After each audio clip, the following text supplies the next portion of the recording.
Chapter 145. Three black helicopters painted with the words, Police Headquarters, hovered up and flew along the streets of Linhai toward the horizon. Looking down from the cabin, one could see the chaotic sound of sirens everywhere, the roaring police cars, and the chaos that still hadn't subsided. Entering the police station's intranet, accurately grasping the other party's communication, and successfully disguising themselves. The very professional Black Eagle security company had no difficulty in rescuing two people in this city. Of course, this operation was still very risky.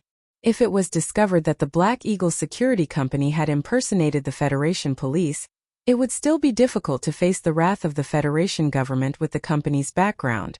Therefore, the three black helicopters retreated very neatly, leaving only a small team responsible for disrupting the public's hearing and hearing.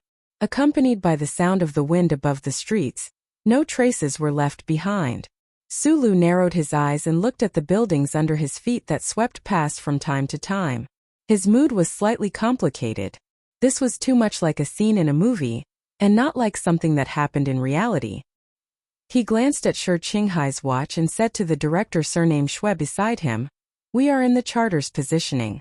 The next time the Federation Investigation Bureau gets the coordinates will be about 5 minutes later." Hearing this, Xuanayin's face slightly darkened. He didn't expect that this mission would be so troublesome. Although the security company team he led was more professional than the federal military, he didn't have any confidence in escaping the tracking of the Federation's electronic monitoring network. Although the target was located in a helicopter moving at high speed, the Bureau of Proclamation's computer positioning could completely ignore this level of movement. "It should be the fifth sequence," said Sulu. Xuanayin's expression eased a little. He immediately picked up the satellite communicator in his hand and reported the information to the director at the base, asking the higher-ups to find a solution. The fully armed people in the cabin vigilantly watched any movement under the helicopter. Professional staff were monitoring the cooperation between the Linhai Police Headquarters and the Federation Investigation Bureau. From time to time, they released identification signals to confuse the other party's monitoring system.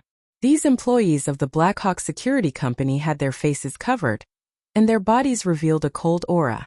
The guns in their hands were also the most advanced weapons of the federal military. Shi Qinghai, who had been silent since he boarded the helicopter, coldly observed all the details in the cabin. Looking at the hands of the staff of Black Hawk Security Company, a faint self-deprecating smile flashed across his eyes. Just like what George Carlin had said, the 7 great families of the Federation would always be above the law in certain aspects because they had more resources, more wealth, and more information. Shi Qinghai's beautiful eyebrows furrowed as he thought to himself, "The people in the Federation have always thought that the Black Hawk Security Company has the backing of the Ministry of National Defense. Who would have thought that this extremely powerful company is almost equivalent to the private army of the Tai family?" The noise in the cabin was very loud. Shi Qinghai no longer stared at Xuanayin, who was nervously communicating with some people. Although he very keenly judged that this security director surnamed Shui must have been a powerful figure in the federal army back then, he didn't want to care about this right now. He turned around, grabbed Suli's clothes, and approached his ear. In the roaring noise, he asked very seriously in a loud voice, "Do you really know Jian Shuier?" Suli's expression suddenly froze. He didn't expect that at such a tense moment Shi Qinghai couldn't forget about the peaked cap and the national idol. Under the escort and cover of the Black Hawk Security Company, 3 black helicopters like 3 ghosts swaggered through the layers of Federation Investigation Bureau and Linhai Police Headquarters encirclement, took Shi Qinghai and Sulu out of the city, flew about 40 kilometers in the southwest direction, and slowly landed on a simple tarmac. It was believed that in the conclusion that the sudden appearance and departure of these 3 helicopters would definitely reveal something, but whether or not it could be traced back to the Black Hawk Security Company depended on how much effort the Federation government was willing to spend on this matter, and how deep the investigation was. After getting off the helicopter, the fully armed bodyguards surrounded Sulu and Shi Qinghai to change cars. Along the way, except for Xuanayin who occasionally whispered a few words to Sulu, the entire motorcade seemed to be unusually silent and calm. Shi Qinghai had been watching coldly from the sidelines, and had the most direct impression of the true strength of the mysterious 7 families of the Federation. After continuously speeding for an hour, The motorcade arrived at a base on the outskirts of Shangye. From the outside, this base looked like a very ordinary synthetic food factory, but in fact it was one of the bases that the Tai family distributed in the major states of the Federation. In a lounge, Sulu and Shi Qinghai restocked on some food and water. The door of the room was pushed open, and a man of about 30 years old calmly walked in. He walked to the front of the two and said softly, "I just received news that the Bureau of Proclamation has stopped tracking your location." Although the person who walked in was not Tai Ziyuan, he was presumably an important staff member of the Tai family. Sulu and Shi Qinghai stood up from the sofa to welcome him. After all, it was thanks to this person that they were able to successfully escape from the government's pursuit. However, Shi Qinghai looked at the face of the man of about 30 years old and slightly frowned. He said, "Thank you. But I didn't expect that you are now working for the Tai family." Sulu realized that Shi Qinghai knew the person in front of him. He couldn't help but be slightly surprised, but his character made him keep silent and didn't ask curiously. The man looked at Shi Qinghai and smiled. He said, "I am working for the Xiaoshu Foundation. Of course, in a sense I am also working for the Tai family. This is not much different from working for the Federation." He turned to Sulu and smiled slightly, as if he knew the doubts in Suli's mind. He introduced himself, "My name is Shun Li. I graduated from the First Military Academy, and now I am a senior manager of the Black Eagle Security Company. I am in charge of today's operation. Shi Qinghai is my junior, so he knows me." Shi Qinghai looked at him quietly and said, "After you graduated, there was no trace of you. We all thought that you were sent to the Westwoods by the Ministry of Defense to carry out a secret mission. We didn't expect you to be in the Tai family. I am very curious, did you confirm your job before you entered the military academy?" "I am in a targeted training program. You know my family's financial situation, so I can only go to the military academy, which is free of charge." Shenli smiled and said, "As for when I confirmed my job after graduation, this is not important, just like I won't ask when you became a spy for the anti-government army." Shi Qinghai shrugged and said, "I am also poor, so I can only go to the military academy. George Carlin said that the poor have the most courage to change society. I don't want to disturb your reminiscing, and I am also very curious why the best students from the most famous military academy in the Federation didn't join the army." Sulu looked at Shunli and said, "But I think what we need to think about now is not this." Shunli nodded slightly to Sulu and said, "We will arrange for you to go back to the general hospital right away.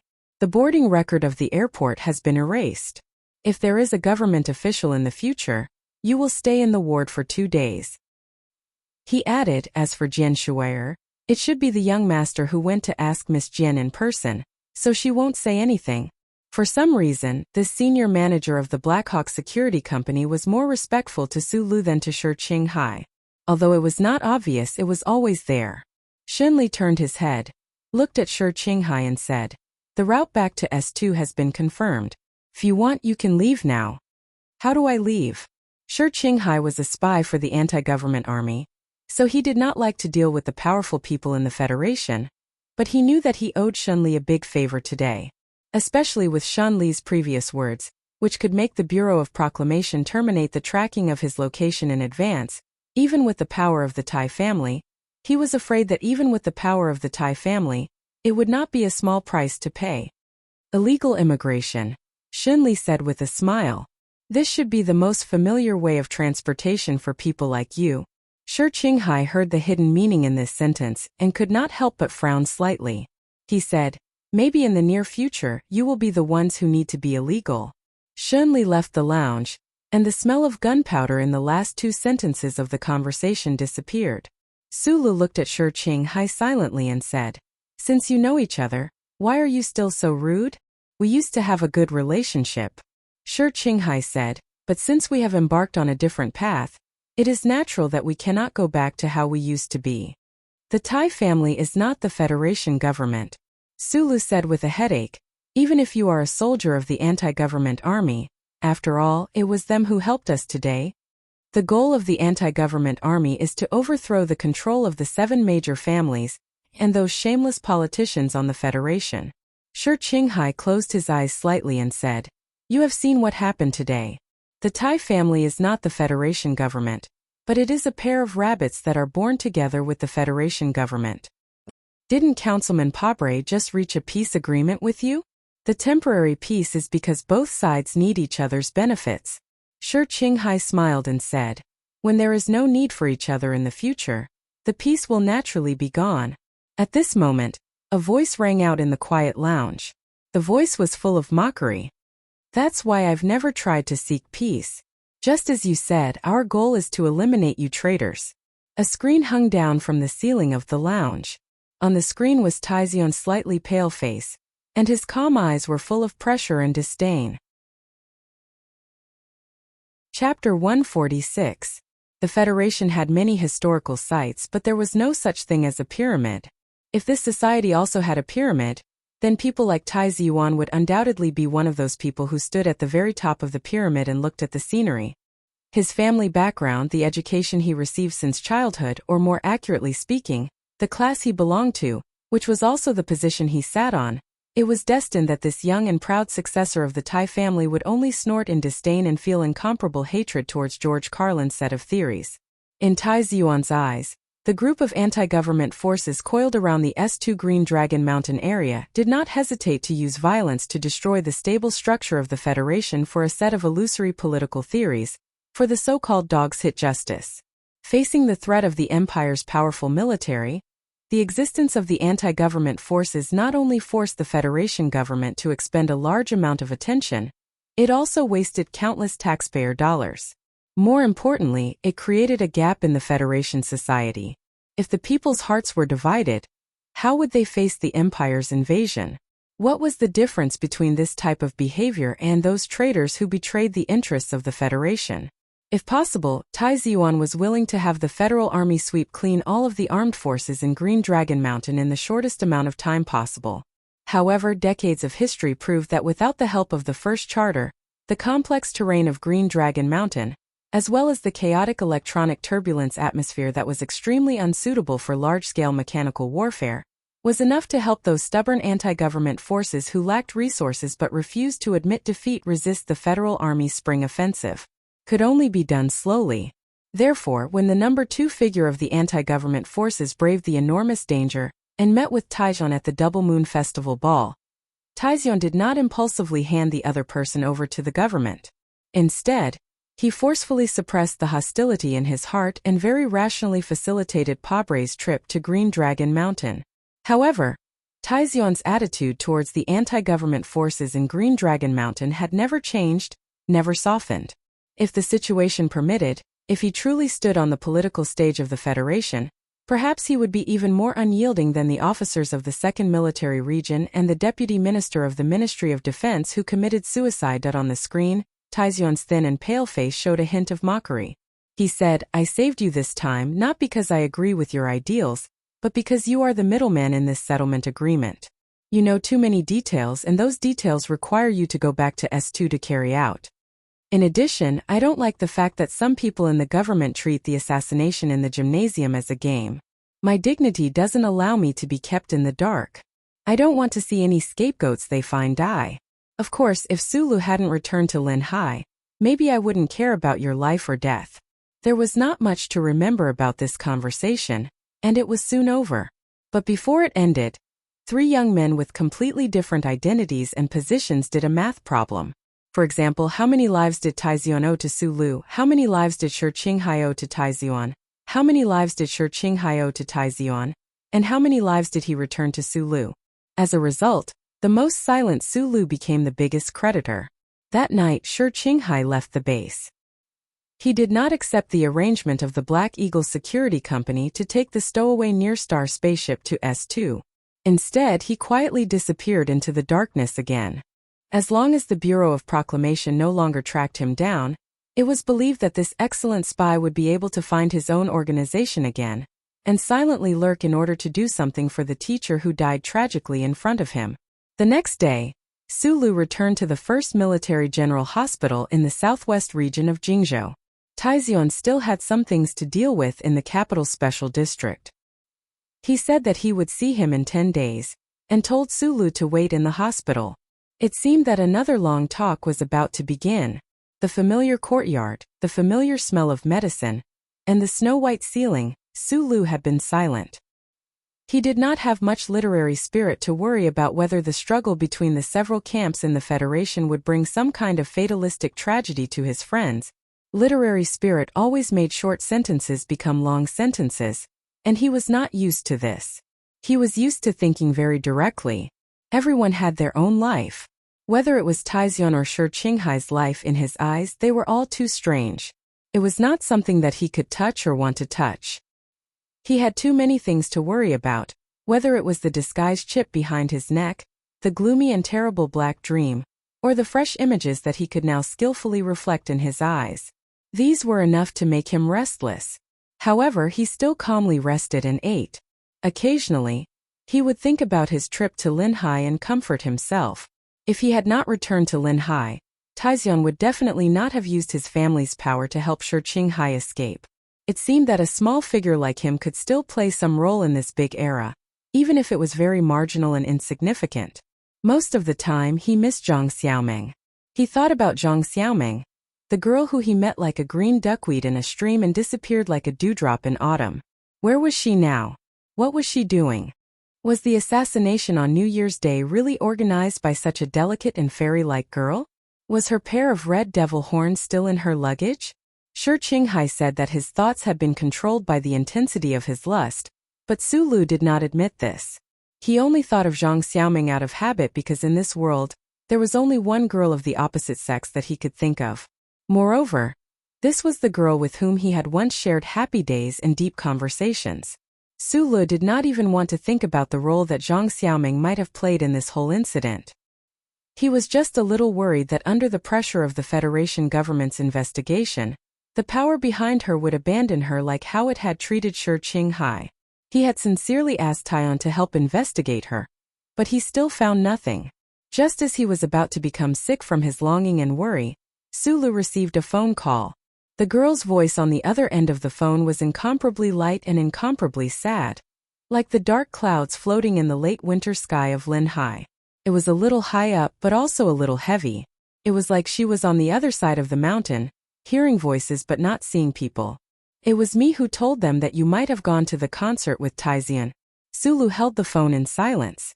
After a long time he said, "You didn't know that they wanted to kill Taizian?" "I didn't know. I thought that I was doing the right thing, but now I realize how childish I was." The girl's voice was incomparably lonely and self-deprecating. "Where are you now? Are you in danger?" "I'm very safe, but it seems that some people are investigating me, so I am preparing to leave." Hearing this, Sulu was silent for a long time. He knew that it was definitely the Tai family investigating Zhang Xiaoming. With Taizian's personality, if it was really Senator Macklin who told the hawks in the Department of Defense about the concert, he would definitely not let go of Zhang Xiaoming, because only through Zhang Xiaoming could he get evidence to nail Senator Macklin down. "You still want to go back to that senator?" "No, I just want to do something more practical." "You know yourself that you are a very childish person, so why do you still want to go?" "There has to be some improvement. I am a normal person. I can't understand how people like you think, and I don't know what is worth sacrificing human emotions, even if it is a very noble idea. I don't think it is worth sacrificing those things that shouldn't be sacrificed. I'm not only referring to what happened between you and me, but also a lot of things like life, like justice. Maybe you will ask me what justice is, but in my opinion, justice is doing the right thing." "What is the right thing to do?" "Something that can make one feel at ease, not bullying the weak, not harming innocent people. It should be like this, right?" The usually silent Sulu held the phone tightly and said a lot of words.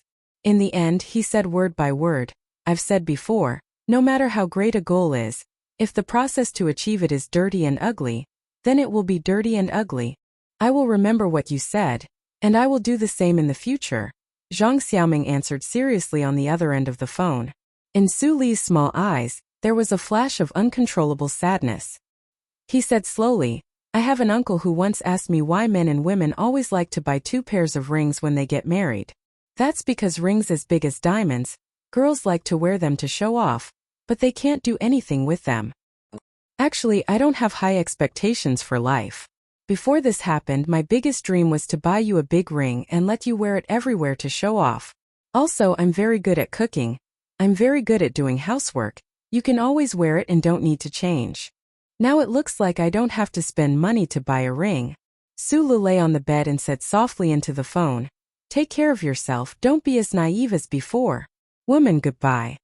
There was a long silence on the other end of the phone, and then Zhang Xiaoming's voice came, "Goodbye, man."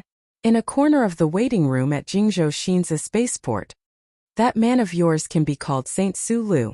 An uncle with a wretched face, but his face was full of love. He looked at the silent girl beside him and comforted her. "You are the future of this business.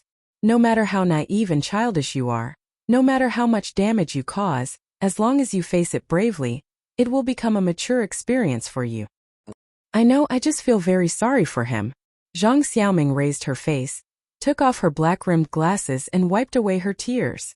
She smiled stubbornly and said, "And if he really likes me in a few days, he will be sad again. The Tai family can't find any evidence, and I can't find any evidence either. Your words can't be used as evidence." The uncle smiled and said, "In the Federation's territory, I can't do anything to that senator for now. I believe that your passenger number has fallen into his hands." 6 days later, the Federation's news channel broadcasted a piece of news. A spaceship flying from Xinza spaceport to Region S2 failed to operate due to the aging circuit and crashed to the ground. All the passengers in the spaceship were killed. Oh. Chapter 147. According to the passenger number, the girl, who was supposed to be sitting in the 4L open space transfer cabin, was now sitting in a medium-sized bus that used old-fashioned energy and had a pungent smell. She was on her way to the military area of Green Dragon Mountain. The middle-aged man with a wretched face was still sitting next to her. Zhang Xiaoming looked at the primitive scenery outside the window and was silent for a long time. She didn't know if she was thinking about her naivety in the past, or if she was thinking about what kind of impact the news of her death would bring to her parents in Linhai and Sulu. The old-fashioned bus kept moving up and down on the mountain road. The middle-aged man's face was covered with a straw hat, but he seemed to enjoy the rhythm. He was very familiar with the roads that surrounded the 4 states. Even if he closed his eyes, he knew where the bus was going. Maybe he was a little thirsty. The middle-aged man took off his straw hat and drank a mouthful of water from the water bottle that he always carried with him. Only then did he notice the stunned expression of the girl next to him. The slightly messy bangs on her forehead were mixed with the dust and sweat of the mountain area. She looked a little messy. There was a faint sadness on the girl's rosy face. He quietly looked at the young face and smiled slightly. He had been dealing with people his whole life. That was why he dared to enter the Double Moon Festival ball alone last year and negotiate with the representatives of the Federation's powerful class face to face. He was very good at reading people, so he was very satisfied with Zhang Xiaoming's current performance. A young person who was loyal to her beliefs and had suffered a huge setback would mature quickly and become an indispensable new force in a great cause in the future. The future of the Revolutionary Army would depend on these young people. The wretched middle-aged man sighed softly in his heart. Zhang Xiaoming noticed that he had woken up. She lowered her eyes slightly and asked softly, "If I were to die, what would happen to the Bureau of Proclamations files?" Being able to think of this problem proves that you have made a lot of progress in the direction of professionalism. The middle-aged man smiled and said, "No one can change the data of the computer in the Bureau of Proclamation, but there is always a link when the data reaches the government. As long as there is a link, there will be people. As long as there is someone, there will be a way. I am an old man who has a special way of dealing with people. Why did you personally arrange for my departure?" Zhang Xiaoming looked at him. He was the second most powerful person in the anti-government army. How could he risk coming to S1 just because of her? Although she knew some things about Senator Macklin, it was still not enough to prove anything. A traitor has appeared in the upper echelons of the organization, seriously harming our cause. But as I've told you before, I can't change everyone's opinion of that councilman. After all, to a certain extent, he represents the public image of our mountain comrades in the Federation. It's just that I feel that you're innocent in this matter. You come from a good background, but because of your kind nature, you've developed sympathy for Green Dragon Mountain. We should be grateful to a young man like you, and not watch a girl die in a plot of betrayal." At this point, A faint sadness flashed between the middle-aged man's eyebrows. For his ideals and beliefs, he had struggled for many years in the Federation. However, the current situation was becoming more and more worrying. The completely unequal resources, information, and armed forces made it so that the anti-government army could only struggle at death's door in front of the Federal Army. Although more and more ordinary people in the Federation were influenced by George Carlinism and chose to sympathize with the anti-government army, but as Macklin walked out of the mountains and officially stepped onto the political stage, most of those people's hearts also turned to him, who claimed to be a nonviolent advocate. The world in the mountains was about to become an abandoned world. He was an extremely outstanding intelligence leader, but he was not an outstanding political leader. He understood the undercurrents in the committee, but he could not quell them. After all, although Macklin's advocacy was suspected of being a capitulationist, in a difficult situation, and in the background of the Federation government's deliberate conciliation, it was very attractive. In order to contend with the forces of Macklin's faction, the leader of the anti-government army, Nan Shui, had to temporarily give up on the armed struggle and instead seek cooperation with certain forces in the Federation. That was why he came to the Federation, why there was the Double Moon Festival Ball, why there was the cooperation with the Tai family, and why there was the solemn expression on Senator Prabble's face when he walked down the gangway of the transport plane. The middle-aged man's eyebrows were deeply furrowed. The summary of information from all sides, especially the confession of the girl beside him, pointed to the source of the information about the assassination in the Linhai City Gymnasium, as well as the person behind the scenes who tried to frame the anti-government army's intelligence system after the incident, thus destroying the reconciliation agreement between Pabre and Green Dragon Mountain. It was Senator Macklin, or rather Senator Macklin. However, he did not have any evidence. Just based on Zhang Xiaoming's confession alone, it would never be able to shake the highly respected Macklin's lofty position in the committee and in the hearts of the people in the 4 states surrounding the mountains. What made him feel even more worried was that Macklin was not stupid. His political wisdom and experience were extremely rich. Could it be that this senator did not understand that if the armed forces of Green Dragon Mountain were really destroyed, then the last thing he relied on to gain a foothold in the Federation's political arena would also disappear? The struggle of political lines was one thing, but after all, both sides were rooted in the same land. If even the land they had a foothold on was burned to a crisp, then no one would be able to take root and sprout. This problem was too profound to be thought through clearly. The middle-aged man looked at Zhang Xiaoming, who was deep in thought beside him, and said with a trace of pity, "For me, there is another very important reason why I let you follow by my side to learn and prepare for the future. That is your relationship with Su Lu." Zhang Xiaoming looked at him in surprise. She did not understand the importance of her relationship with Su Lu. Her eyebrows gradually squeezed together. She took a deep breath and said seriously, "I will not hurt him again, and I will not agree to use him. Don't worry." The middle-aged man had already retracted his gaze. He began to read the magazine in his hand with great interest. He seemed to be talking to himself but also seemed to be telling Zhang Xiaoming. He said, "Su Lu is a person who sympathizes with us and is emotionally inclined toward us.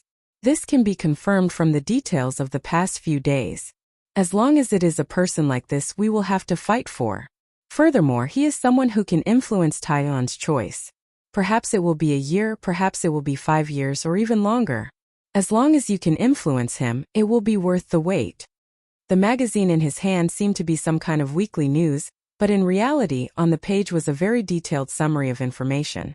The information on this page was all the details of Su Li's arrival at Linhai University. This number 2 figure in the anti-government army, the most successful intelligence chief in the 37 constitutions, quietly looked at Su Li's file. He thought calmly in his heart, possibility is the most important foundation for the development of any business. And Su Lu, this seemingly insignificant person, seemed to have more possibilities than any of the people I met on this trip to the Federation. How did Su Lu get to know Taiyuan?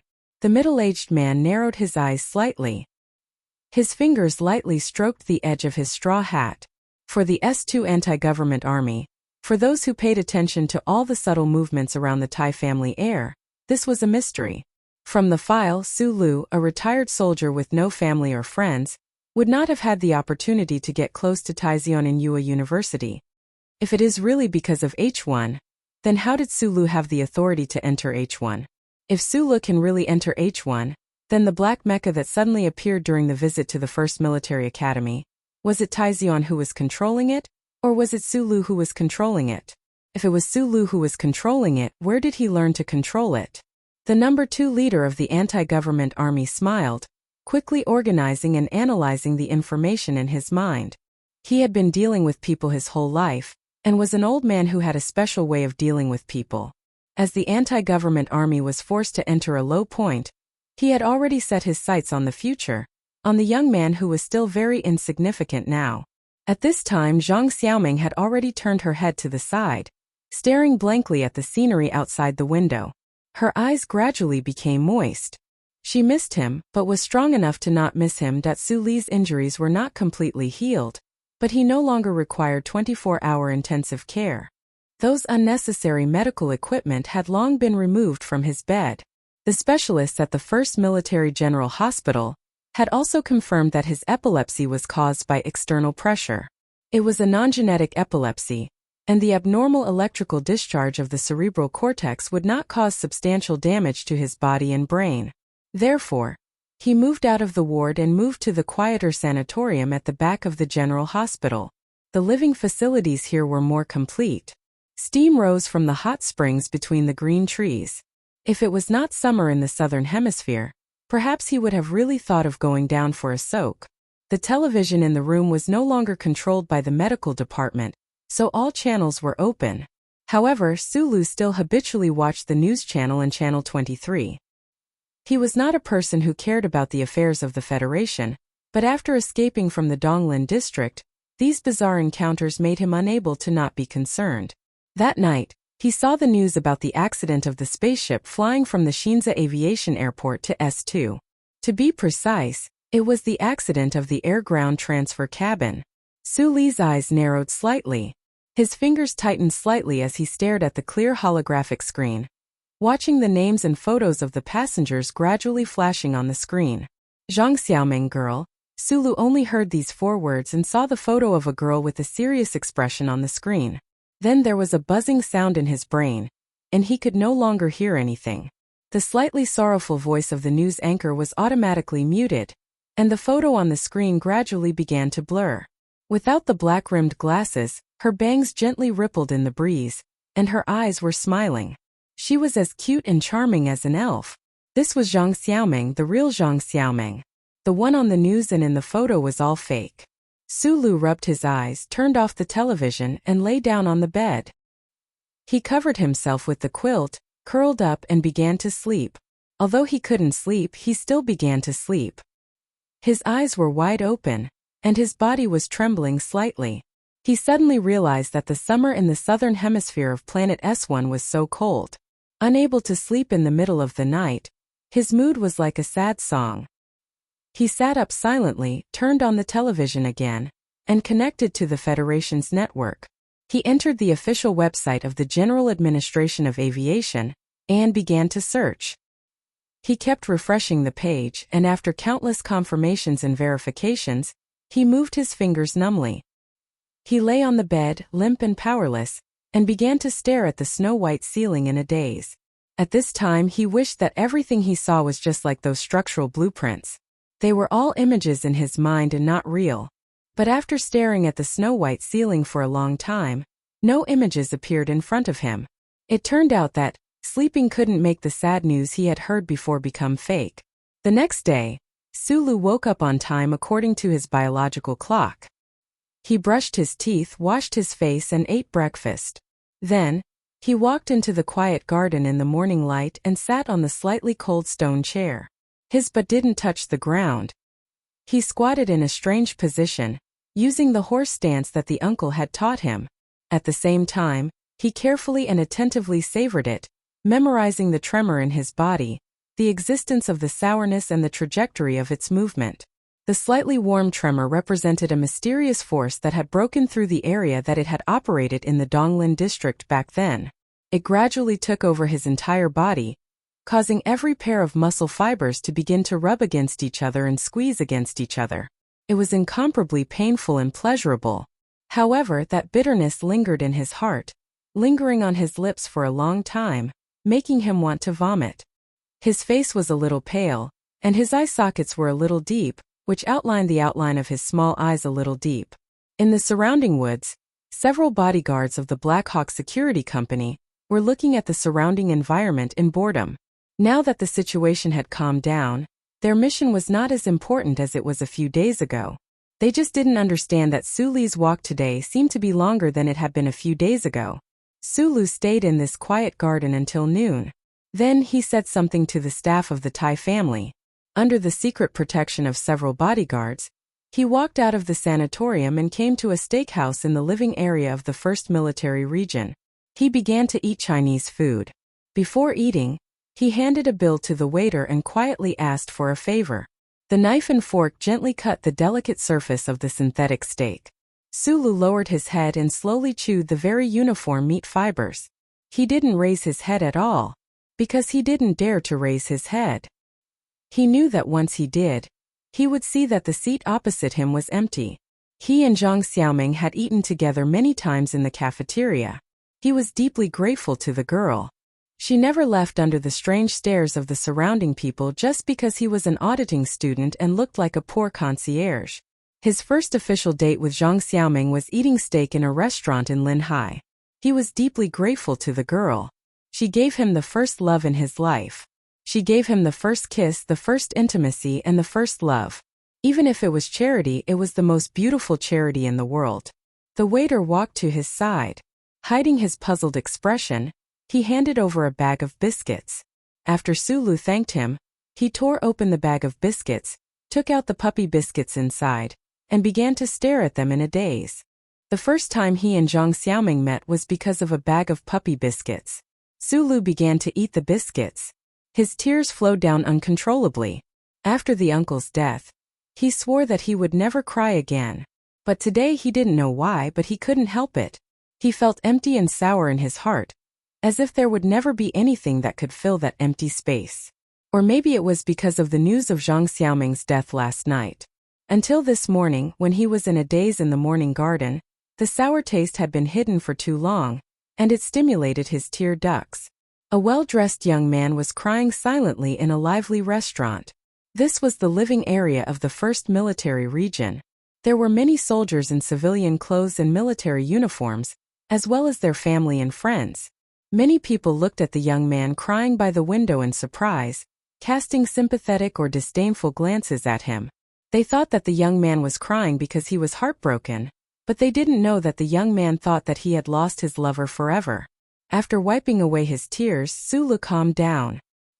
He took out a letter and began to read it in silence. This letter was personally written by Shi Qinghai before he left. He had already read it once, but when he heard the news of Zhang Xiaoming's death, he wanted to read it again. Because in his opinion, Shi Qinghai and Zhang Xiaoming were the same kind of people. They were people that he didn't understand, but were willing to sacrifice something for their ideals.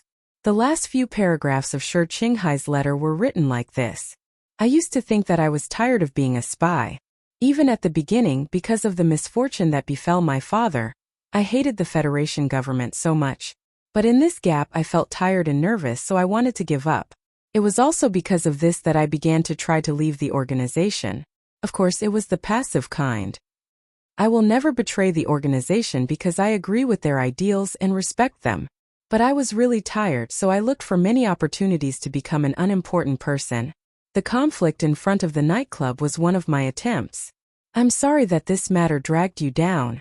However, just when I was at my most tired and began to doubt the ideals that I once believed in, I personally facilitated the agreement between the organization and Representative Pabre. Although I was only a link in the middle and never played an absolutely important role, I knew that I knew what I did. But I know that I did the right thing. It turns out that doing the right thing for a numb person like me can still bring some kind of spiritual joy. But at that time I still wanted to leave. I didn't want to care about anything in the world anymore. I only wanted to drink wine alone and sing 27 cups of wine. When I had free time on the beach, I would think about my poor father, who had never been to the capital in his life, who only knew how to manage the small farm, and who eventually died a bizarre death. However, right at this time my guide died in front of me. He jumped down from a very tall building, as if he jumped into the clouds but fell to the ground. My teacher was actually very similar to my second father in many ways. It was very strange. Although I hated that traitor, I didn't let this hatred get to my head. Instead, I seemed to be much more clear-headed. Looking at my teacher's corpse lying on the roof of the car, I suddenly understood that I was still willing to fight for the ideals that I had in the past. This ideal is not laughable, nor is it something that is far and unreachable for the people, for you and me. We are just trying to make this world a bit more beautiful, a bit more fair. At the very least, there won't be people like the Tai family, the 7 great families, politicians, these kinds of existences that are above the law. At the very least, there will be fewer ordinary people who silently died like my father.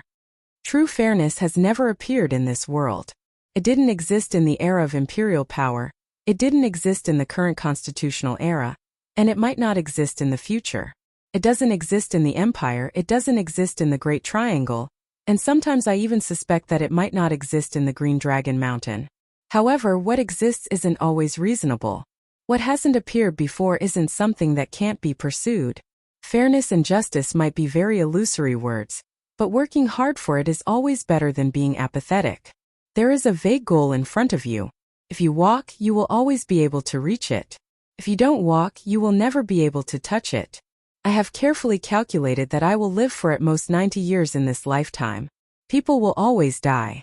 Since that is the case, I would rather die on the path that I have chosen. I am writing this letter to you not because I want to influence you, but because I am very lonely in this world. The role that I play is destined to be lonely, so I want to tell you my thoughts. I might not reconnect with the organization because since we are walking on the same path, it doesn't matter whether we have companions or not, as long as we are working hard in the same direction. The fairness of this world doesn't necessarily require you to sacrifice everything you have. I have always believed that being a policeman who strictly abides by the law, being a lawyer who upholds justice, and being a warrior who bravely resists the invasion of the empire is a positive effort towards the fate of the Federation. You are a person with a somewhat overflowing sense of justice. If you live according to your thoughts, even if you can't influence this world, you can at least influence the small environment around you. In this sense, we are companions and we have many companions in this world. Live and then live well. Live with a clear conscience, and that is enough. Brother, I am going to find a clear conscience. Sulu silently folded the letter and put it in his inner pocket. There was also a business card and a new bank card, which were the most important things in his life. Then he thought of Zhang Xiaoming from this letter. He still found it difficult to understand the thoughts of many people in the Federation, but after reading Shi Qinghai's letter again, he was somewhat moved. People will always die, and dying on the path that one has chosen may be a kind of happiness. Sulu quietly thought of Zhang Xiaoming. The suspicion and anger that he had in the past were no longer important at this moment. Sulu was a very silent and direct person. He didn't understand principles and he didn't have any ideas. He was a young man who lived by intuition and intuition. He slowly raised his head and looked at the news that was playing on the screen in the dining room. On the news, the political leader of the opposition, Senator Medellin, who was giving a speech at the Capital University, announced that he would participate in the presidential election at the end of the year as the running mate of Governor Ross of Jingzhou. Chapter 148. A few days later, Taizong arrived at the southwest part of Jingzhou. The boundless jade-green sea stretched out from the silver beach into the distance, all the way to the horizon. The sea water on the beach was like a lover's hand gently caressing the white sand. Looking at this beautiful scene, people might feel that the sea was vast and the sky was clear. There were 2 white recliners under the umbrellas. In the woods behind the beach, there were many bodyguards from the Black Eagle Security Company. They were vigilantly watching their surroundings. Butler Jean, who was already old, stood calmly under the eaves of the beach terrace. He was avoiding the strong sunlight at dusk and the conversation between the young people on the 2 white recliners. I didn't think about your current mental state before I came here. I thought that the girl's unfortunate death would make you depressed for many days.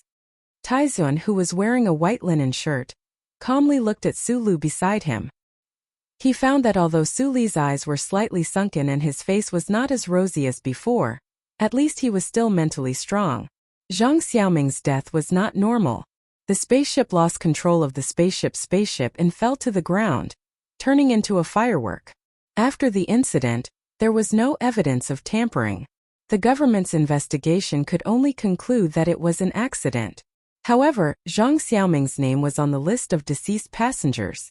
People like Tai Zion naturally understood the reason behind this incident immediately. The various departments of the government investigated the assassination at the Linhai State Gymnasium in different directions. Most of the officials focused on the Deputy Minister of National Defense, Yang Jinsong, who had committed suicide. They also found out about the director of the Linhai HTD Bureau, Shi Qinghai, and inexplicably uncovered a spy network of the anti-government army. However, Tai Ziyuan knew that the assassination attempt on him could not have been related to the anti-government army. Deputy Minister Yang could not have cooperated with the people in Green Dragon Mountain. The real mastermind was someone else. The government needed to find a scapegoat to answer to the Tai family. On the surface, the Tai family had no other evidence, so they could only accept the results of the government's investigation. However, the officials under the influence of the madam had already begun to investigate the remaining clues. When the investigation of the truth was gradually getting closer to the truth, there was a method to eliminate evidence and link. Zhang Xiaoming's death was undoubtedly a ruthless method of silencing. The afternoon sun in Jingzhou was still a bit hot. Taixian's usually pale face had 2 patches of red on it. It was probably due to the high temperature and had nothing to do with health.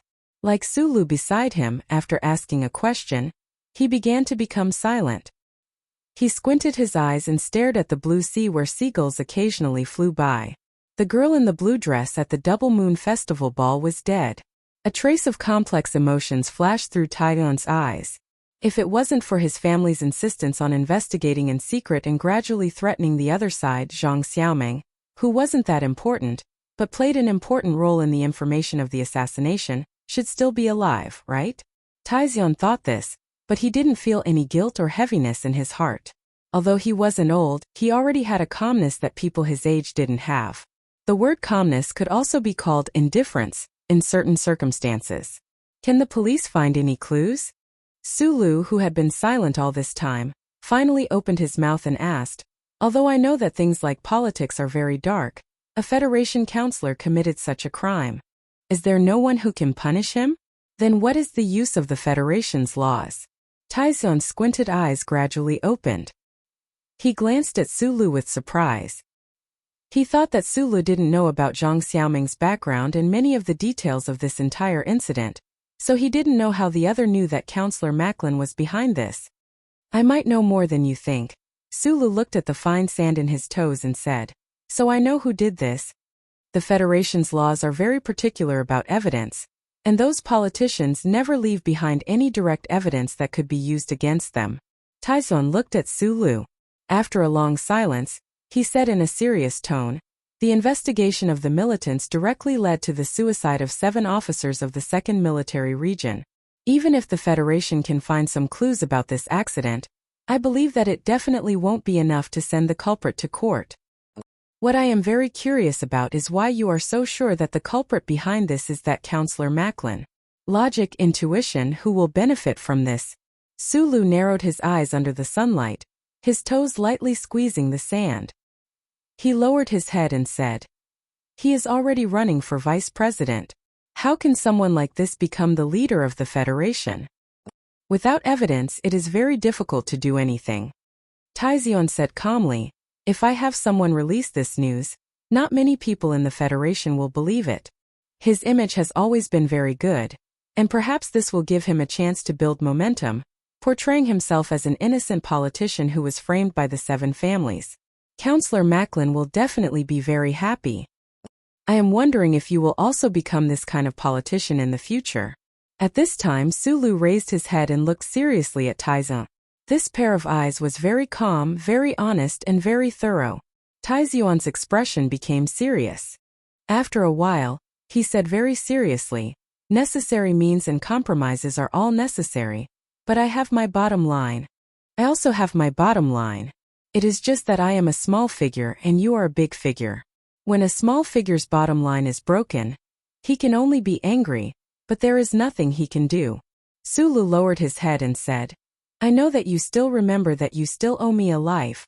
If possible, I hope that you will do your best to prevent that counselor from being successfully elected. This way we will be even. Taizion looked quietly at Sulu, the only friend in his life, the young man who had unhesitatingly stood in front of him at a time of danger and saved his life. After a moment of silence he said, Our family's business partner is Counselor Pabre. I believe that Shi Qinghai has already told you. Since that is the case, whether you ask for my help or not, I will do my best to prevent him from succeeding. Sulu raised his head, looked at him and said, Thank you. What do you plan to do from now on? Taizion suddenly asked, Continue to study at Yue University? No, although I haven't decided yet, I don't want to go back to Yue University. Sulu put his feet into the slightly hot white sand. After a moment of silence he said, I met you in university, I met Shi Qinghai, and I met Zhang Xiaoming. But now that you are leaving, Shi Qinghai has already left, and Xiaoming has left completely. I think that it is time for me to leave as well. Taizion's face didn't show any surprise. Suli's choice had long been within his calculations. He looked at Sulu and said, If you don't mind, I can arrange it for you. The Tai family was the most low-key of the 7 families in the Federation, but also the most unfathomable.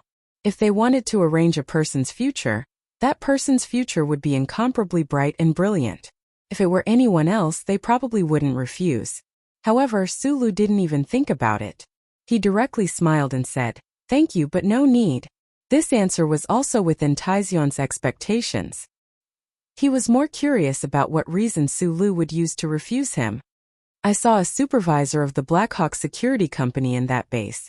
According to Shi Qinghai's analysis, he should be someone that the Tai family has had their eyes on for a long time.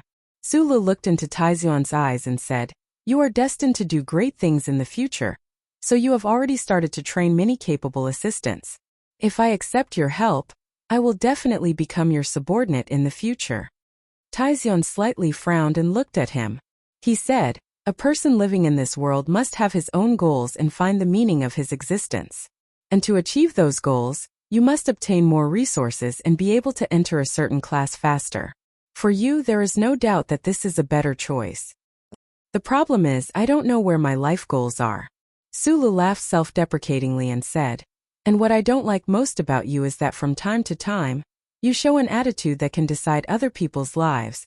Taizon touched his nose. His expression was not good, not only because of Suli's words, but also because he found that Suli's attitude of rejecting him was very firm. Don't refute me. That is a kind of pride that comes from the bones. Sulu lay on the beach chair, narrowed his eyes and looked at the waves. He said, I am a very quiet person, but in fact I am a very proud person. I can talk to you like this now because I am your friend. If I was destined to be your subordinate in the future, it would be impossible for us to talk like this. If I followed in your footsteps, perhaps I could quickly become a top person in this society, but you should know that my life since I was young was not very happy. I don't have a good impression of the class you are talking about, or even the Federation. Don't say these words in front of me. After a long silence, Taizion said, I have to remind you, don't be influenced by Shi Qinghai and Zhang Xiaoming's deaths and become a fanatic. I only become talkative in front of you guys, Sulu said. As for the anti-government forces, I think you are mistaken about something.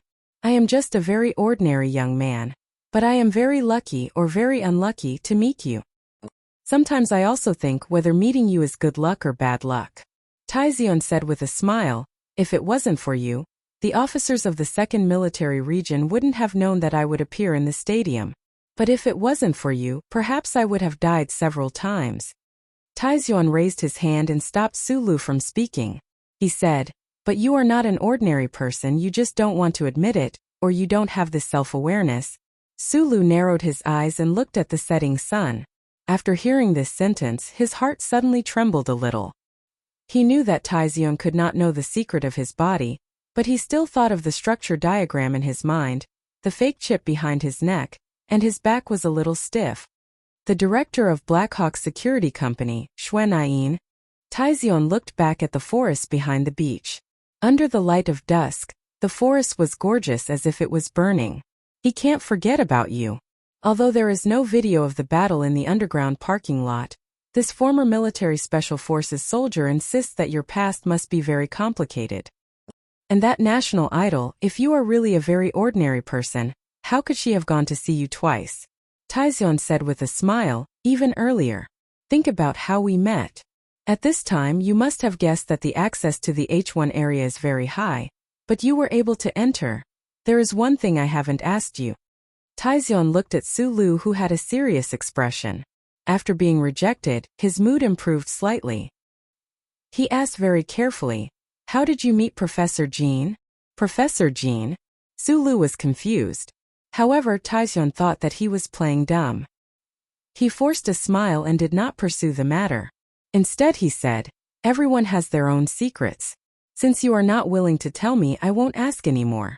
Besides, I will help you keep this secret. I really don't know any Professor Jean. This kid is still pretending." Taizion was somewhat gloomy and looked at him unhappily. Not long ago, the First Academy's laboratory had sent back a second report. In that report it was pointed out that if the experimental data were not wrong, then the reaction speed of the person operating the mecha was much faster than the average person. Meanwhile, the First Academy's A student, Zhou Yu, who had once sparred with Sulu in the mecha combat room, was the focus of the Tai family. During the other's first contact with the Tai family's subsidiary companies, he had also been asked this question. Zhou Yu had given the pilot who had operated the black prototype mecha very high praise. This outstanding student of the First Military Academy's mecha department had pointed out without hesitation that the pilot who had walked away with a belly full probably had not been in contact with mecha operation training for long, but his potential was unbelievably huge. He could even be called a true genius. Having eaten Su Li's countless midnight snacks in the H1 area, Taizo naturally knew better than anyone else when Sulu had first started to interact with mecha. He also knew how astonishing the other's rate of improvement was, so he did not doubt this information at all. If he was just a genius mecha operator, perhaps Taizion would not have paid so much attention to Sulu. His relationship with Sulu was not bad, but that was only a personal relationship. Once it involved official business, this successor of the Tai family would return to absolute calm. He just felt that this person Sulu still had many abilities, many secrets that had yet to be unearthed. Professor Jean had been missing for so many years, and yet he had thrown such a person back to Yua University. No one would believe that this person did not have any abilities. "I don't want to force you." Taizion looked at Sulu and said, "If I tell mother that you are Professor Jin's student, I think that no matter how much you hate the so-called class I belong to, you will not be able to leave, because she will definitely fly over immediately." Sulu was stunned. He did not understand why this matter would involve Taizion's mother, the madam who truly controlled the Tai family, and why she would value that Professor Jean so much. But he really did not know who Professor Jean was, so he could only smile silently. He knew that Tai Ziyuan would definitely not speak carelessly, so this Professor Jean must really exist, and was somehow related to him. His mind began to work quickly, thinking endlessly. In Taizion's eyes, this silence was seen as Su Li's tacit agreement and concession. He shook his head and sighed. This world has always been unfair. Why must you be so stubborn? At this moment, Sulu was still thinking about Professor Jean, the H1 area, and the access rights to the chip. The past scenes in his mind gradually linked together, allowing him to think of a certain possibility. His expression could not help but become serious. After being startled by Taizion's words, he was silent for a moment, and then said, "You still don't believe me. I just don't want to be your subordinate because my friends are very few now. What should I do next? I will enter a relatively large motor company, and I hope to get into the research and development department so that I can work in a job that I like." Sulu looked at the horizon with a calm expression, watching the gradually setting sun and the bright red light that reflected in a straight line, and said, "Of course, if the Shell Motor Company can recruit me, who has no qualifications, then that would be even better." This was Su Li's dream since he was in the Donglin district. However, at this moment, Sulu was thinking more about the promise he had made to Zhang Xiaomeng. He would enter a big company, earn a good salary, buy a house, and then he would quietly watch the presidential election. He would see if there was such a thing as justice and morality in this world. That's it? Taizion, who had been quietly listening to the side, suddenly laughed, then shook his head and said, I wanted to do something for you, but now it seems that I can't do anything. Sulu also laughed and said, if a young master like you doesn't want to owe anyone a favor, then you can give me that black car. That day in the underground parking lot, I felt that car was extremely sturdy. I'm really curious about the structure inside. That's not a problem, Taizion said. Then what is your dream? Your family background is too good, as if everything is prepared for you. Don't tell me you really want to be the president in the future? Sulu turned his head and looked curiously at Taizion's slightly thin cheeks. Taizion's brows showed a faint trace of melancholy. He said, everyone has their own dream. When I was young, my dream was, time gradually passed, and the sun gradually set. The sky above the sea was suffused with an extremely deep blue-black, like a large piece of dark green jade. Just as the two young people with completely different statuses were talking about life and dreams, the endless stars began to flash in the night sky. Everyone's position is different, so their specific dreams are also different. I want to completely eliminate the anti-government forces in Green Dragon Mountain. No matter what method I use, I must make these traitors unable to delay the Federation's advance. When his dream went from having a beautiful girlfriend, to having a playmate that he could play with in the mud, to this type of category, Taizion's expression became serious. If it was another skinny young man who wasn't even 20 years old who said these words, it would only make the audience laugh until they collapsed on the beach. However, Sulu listened seriously and silently. It was because he knew that the young man beside him might really be able to accomplish these things in the future. The threat of the Empire must be eliminated. The social contradictions within the Federation must be alleviated, and we must obtain a chance for peaceful development. However, these are all not my dreams. These steps are only the prerequisites for me to realize my dreams. Taizion raised his head to look at the sky. Looking at the countless stars in the sky, his face suddenly flashed with an extremely yearning expression. He slowly said, where exactly should the Federation go in the future? In this day and age where certain types of energy are gradually lacking, the entire Federation seems to have already been lifeless for many years. Why is it that our dreams, our vision, always stop at things like power and wealth? That is because the vast majority of people don't have power or wealth. Sulu didn't say these words out loud. It was because he could tell that Taizion's words right now were all extremely sincere. He followed Taizion's gaze and looked towards the sky. Right now, apart from the occasional glimmer of light in the ocean, there wasn't a single trace of light around the beach. This made the curtain of stars in the night sky above seem even more clear. The Federation's future should lie in the starry sky. Taizion stared at the curtain of stars for a long time, and then said with an extremely serious tone. In Hushi State University's library, Sulu had also read many books on cosmic astronomy. He narrowed his eyes and looked towards the sky. He couldn't help but say softly, the Federation has now explored 74 planetary systems. It is said that the Empire has 16 planetary systems. The nearby space has already been completely explored. If we continue to head into the Silver Core, it is not something that current space technology can support. Under the gravitational field, the human body will always appear too weak. If we don't head into the Silver Core, why head outside? The universe outside is still very, very big. If we say that the war between the Federation and the Empire is because of resources, then in such a big world, why do we have to fight to the death for a fly in the corner of a wall? A hint of mockery appeared at the corner of Taizion's lips. And those politicians, families, merchants in the Federation, even if their desires are bottomless, the universe is big enough to satisfy their ambitions. This is a beautiful idea, but naturally, it is also a very whimsical idea. After a moment of silence, Sulu said, if we want to reach other planetary systems, we have to pass through the dark canopy. With our current endurance, we could have done it a long time ago. The problem is that without the star map and the mark of the self-generated space door, none of the exploration spaceships in the early days of the constitutional era could return.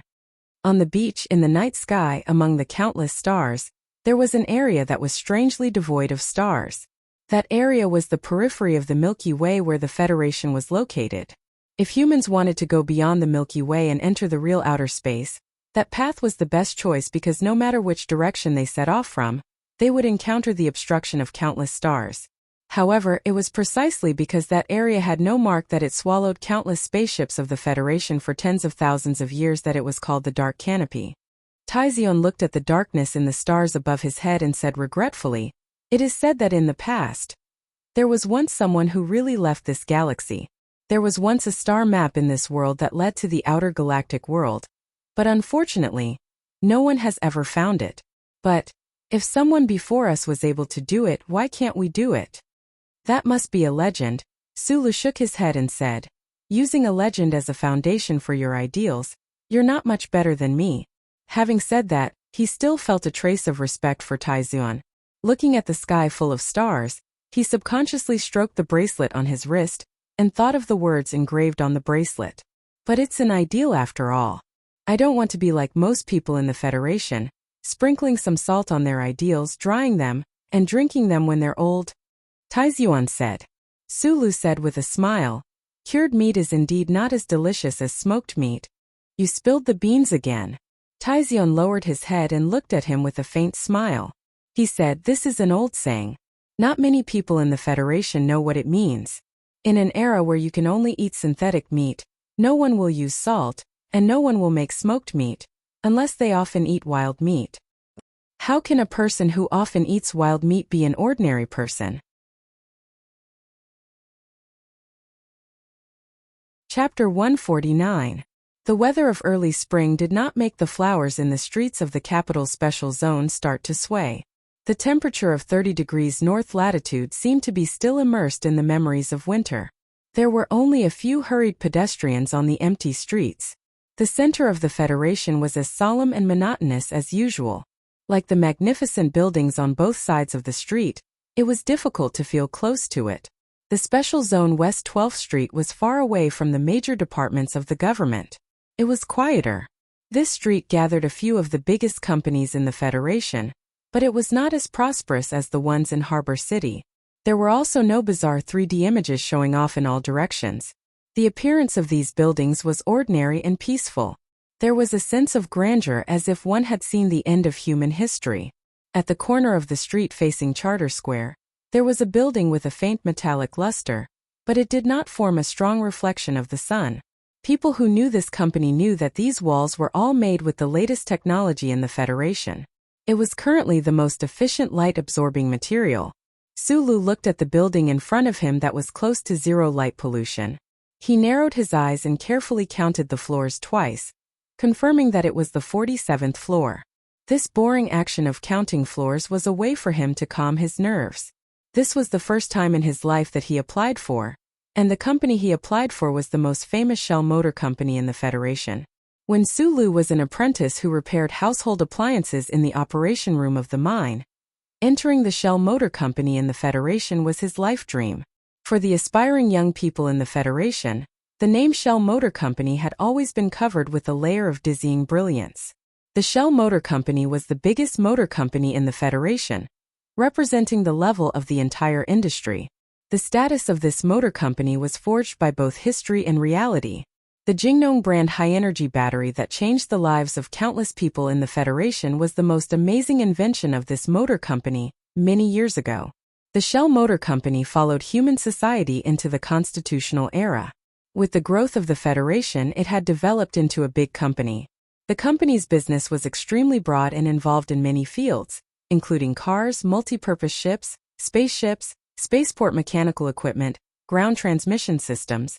This motor company had a very arrogant slogan: "As long as there is metal, there will be a symbol of a fruit shell." These words were not false. Although the Federation's files had never been declassified, everyone, including the Empire, knew that the Shell Motor Company was involved in the development of the continuous series of mecha from the Type B of the federal military. The military space battleships were naturally inseparable from this company. Such a giant corporation affected many aspects of the Federation, but no one could truly know who this company belonged to. However, it was different from other family companies that did not disclose their information. The Shell Motor Company had always been at the forefront of all companies in terms of information disclosure. If such a huge company still wanted to play mysterious, whether it was the politicians or the ordinary citizens of the Federation, they would not be able to accept it. The reason why no one knew who the owner of the Shell Motor Company was was because the structure of the Shell Motor Company's shares was very complicated. Other than the 30% shares that were taken over by the Federation Citizen Fund during the First Constitutional Court, there were also countless public welfare funds and private funds. The Federation Citizen Fund, which held 30% of the shares, was exercised by the Federation Management Committee. Other than that, the second largest shareholder was the Veterans Association, also known as the Veterans Association. However, the Veterans Association only held 1% of the shares. From this, it could be seen that the structure of the Shell Motor Company's shares was so complicated that it made one's hair stand on end.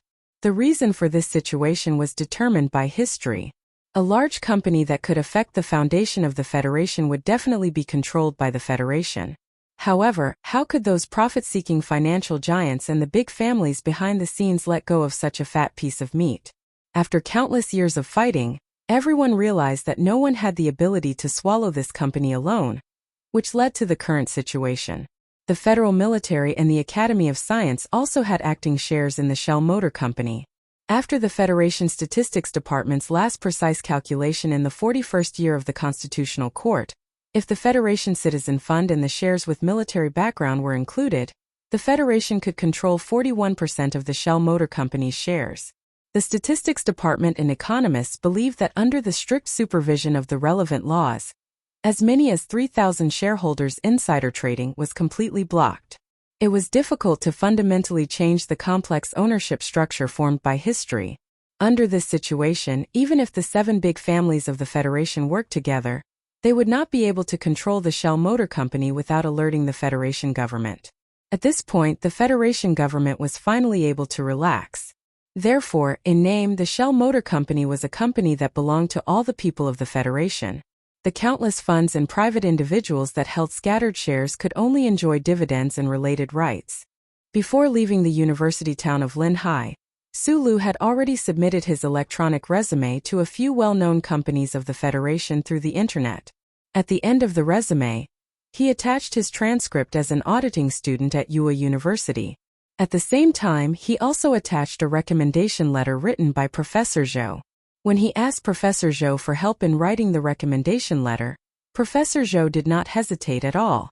This was because after only 1 year of study, the professor could clearly determine that Su Lu had a very precious intuition and sensitivity in the field of mechanical engineering, as well as very strong practical operating skills. The only thing that puzzled Professor Zhou was that since Su Lu was the person that Professor Jean had chosen, why did he not directly ask Professor Jean to introduce him to those big companies? Although Professor Jean had left S1 for many years with his reputation in the industry, his student should have the qualifications to choose any company he wanted. The electronic resume had Su Li's citizen number attached to it. After the resume was submitted to a few of the big companies of the Federation, it was classified as a file that did not belong to the privacy protection regulations. It could be directly accessed by the Human Resources Department of these companies. Su Lu was not worried that these companies would find anything unusual in his file. After all, the fake chip behind his neck was used to play hide and seek with the Bureau of Proclamation. It was impossible for there to be any problems in the file. However, Su Lu did not have the slightest bit of confidence in the prospects of applying for the job. No matter how outstanding his transcript was at Wuxia University, he was only an auditing student after all. He did not even have a diploma. His resume before he enrolled was also somewhat laughable.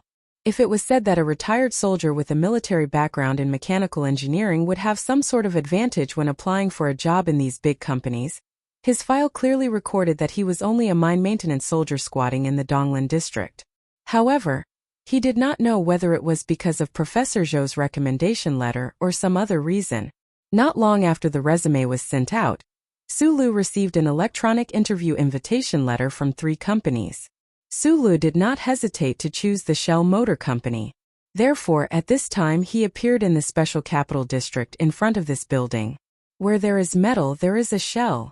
Su Lu narrowed his eyes and looked at the row of small words in front of the building, as well as the Shell logo that was deeply engraved into the metal wall at the end of the words. He took a deep breath. The slogan in front of the Shell Motor Company's headquarters was more concise and more powerful than the slogan circulating among the people of the Federation. It seemed to have some sort of magical power. He finally confirmed that there was nothing inappropriate about his clothes and walked into the building. Could it be that Tai Zhuanggai helped me? Sulu smiled bitterly. After the conversation on the beach, he had not seen Tai Zhuan again.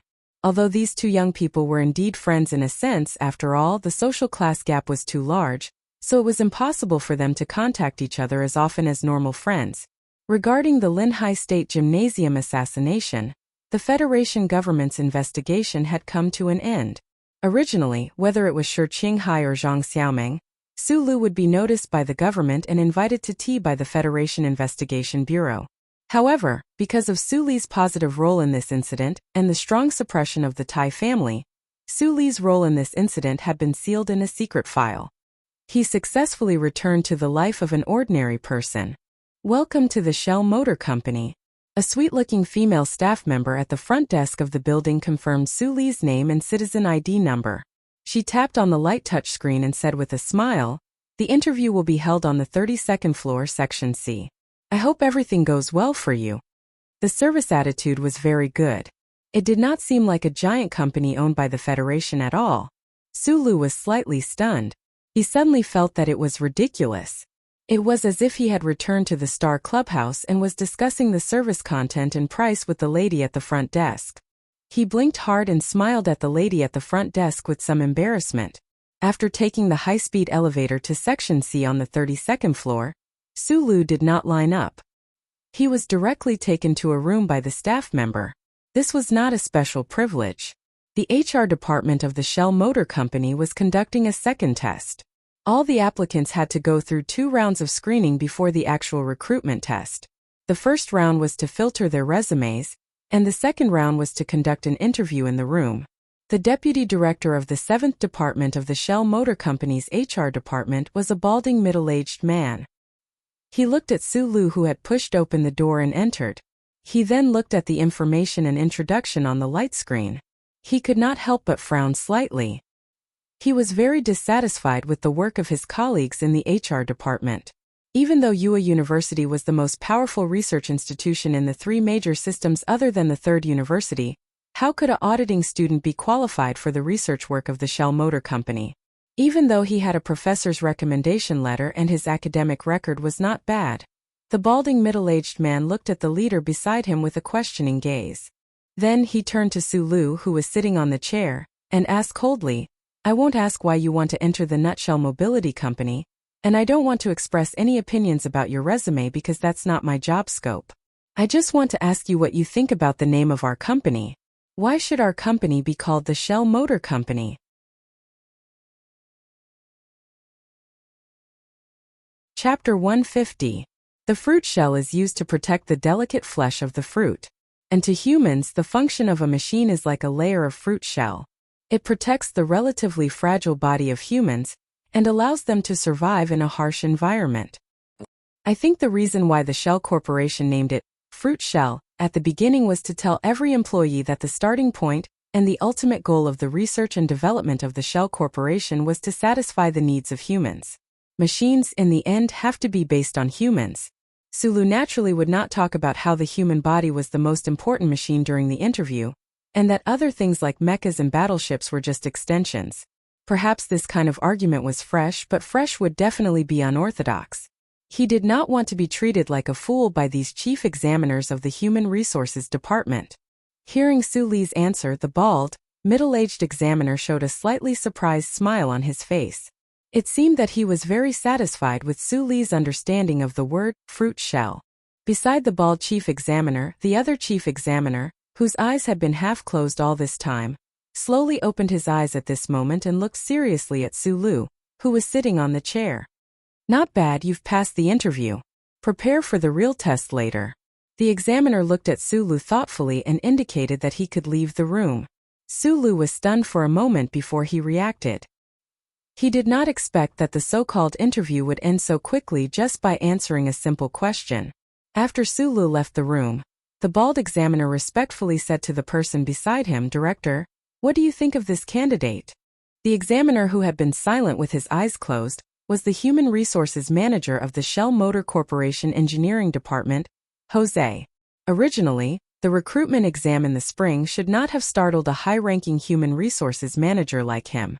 However, because the engineering department had reached a certain impasse during this period of time, they really needed some fresh blood. Therefore, he specially made a trip back to the Shell Motor Corporation headquarters to listen in on the recruitment. Manager Jose randomly chose a room as if he was gambling on his luck. He did not expect to meet Sulu. The company's culture isn't a secret. If you put in the effort, you should be able to guess the meaning of the shell. In the past, when we were recruiting, the correct answer rate for this question was 4%. Jose expressionlessly opened the screen in front of him and began to examine Suli's information file. He continued, however, "I am very satisfied with this candidate's answer. Machines should be people-oriented." This was the highest philosophy that the founder of the Shell Motor Company, as well as the countless researchers that came after him, had always carried forward. What a pity. Jose finished reading Suli's file at the fastest speed possible. He could not help but pat his wrist lightly, and a look of pity appeared on his face. He sighed and said, "He was born in the army, and he only studied under old Joe in Ua University for a year. Looks like this young man has no problems with his comprehension and diligence. It's a pity that he only studied for a year. The Federation's projects are as complicated as the stars. No matter how diligent he is, his basic knowledge is definitely not enough. No matter how strong his practical ability is, he is limited by his background and years of study. It is impossible for him to have satisfactory design potential." Although he said so, this person in the upper echelon of the Shell Motor Company did not immediately remove Sulu from the list of candidates. There were no ready-made outstanding engineers in the Federation. Even if it was an outstanding student who graduated from the mechanical engineering department of the 3 major military academies, after entering the Shell Motor Company, he would need to undergo several years of training before he could truly become a talent. Although Jose did not have high hopes for Sulu, he vaguely thought that this retired soldier would be able to give him a surprise in the assessment later. Let's see how he performs first. As long as he can pass the baseline, keep him. After thinking for a while, Jose told the bald examiner beside him, "If he doesn't pass, remember to leave his contact information. Then, persuade him to return to Ua University and study under the professors there for another 2 years. The company will wait for the day when he is truly outstanding." The bald examiner was slightly stunned, but he agreed. He could not help but sigh at the luck of the candidate called Sulu. Supervisor Jose, on the other hand, was only thinking that today's exam questions were personally set by those fellows from the engineering department. Out of the 100 or so applicants from various universities outside, perhaps only a dozen or so truly outstanding people would be able to pass the baseline. Not to mention that young man who had only sat in for a year at Ua University. The selection of resumes was the first round, and the interview was the second round. All the confident graduates from the Federation had submitted tens of thousands of resumes to the Shell Motor Company. After these 2 rounds, there were only a little more than 100 candidates left. Sulu did not know about the recruitment process of the Shell Motor Company. He only felt that it was a little strange. Why did the interview end so quickly? In fact, this was because the person in charge of human resources from the engineering department was present in his room. Naturally, the decision was made faster. The examiners from the human resources department in the other rooms had done all the necessary procedures and made the candidates answer 17 questions consecutively. Walking out of the room, Sulu was led to the resting area by the staff. He waited alone in the empty resting area for the next round of the exam to begin. He waited for a long time, but no one else came. Only then did he realize that he was the only exception in this round of the interview. It ended faster than anyone else. There was no one around and there was nothing to do. Sulu sat on the metal chair by the window. He picked up a copy of the Shell Motor Company's internal technical journal from the small table beside him and began to kill time. Who knew that he would be engrossed in reading it?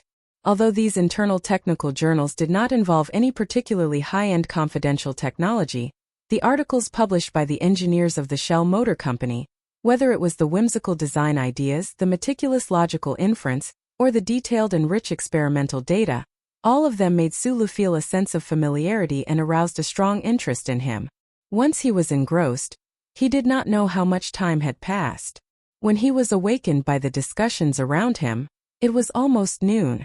The resting area was already filled with candidates who had passed the second round of interviews. Those who dared to confidently submit their resumes to the Shell Motor Company were mostly fresh graduates from the 3 major military academies. There were also a few students from the Capital University's Fine Arts Department. Although Linhai State's university town had the most universities in the entire federation, the number of people who applied for the Shell Motor Company was the least. There was no doubt that the students who were able to pass the 2 rounds of the Shell Motor Company screening were all outstanding young people. Outstanding young people often appeared to be more arrogant. A more appropriate way to express arrogance was silence. Furthermore, graduates from the 3 major military academies had basically received military-style education. They all had the demeanor of a soldier. Therefore, even though the resting area was filled with more than 100 people, it was still very quiet. The sounds of discussion were not too loud. After the candidates had all arrived, it was time for lunch. Sitting at the dining table of the Shell Motor Company's headquarters, the silence was gradually broken. Perhaps it was because the candidates found out that the Shell Motor Company's working lunch was so sumptuous. They were in a good mood and had more beautiful imaginations about their future prospects. Therefore, in groups of 3 to 5, they began to gossip and express their worries about the official examination in the afternoon. Sulu occasionally spoke a few words with the people at the same table.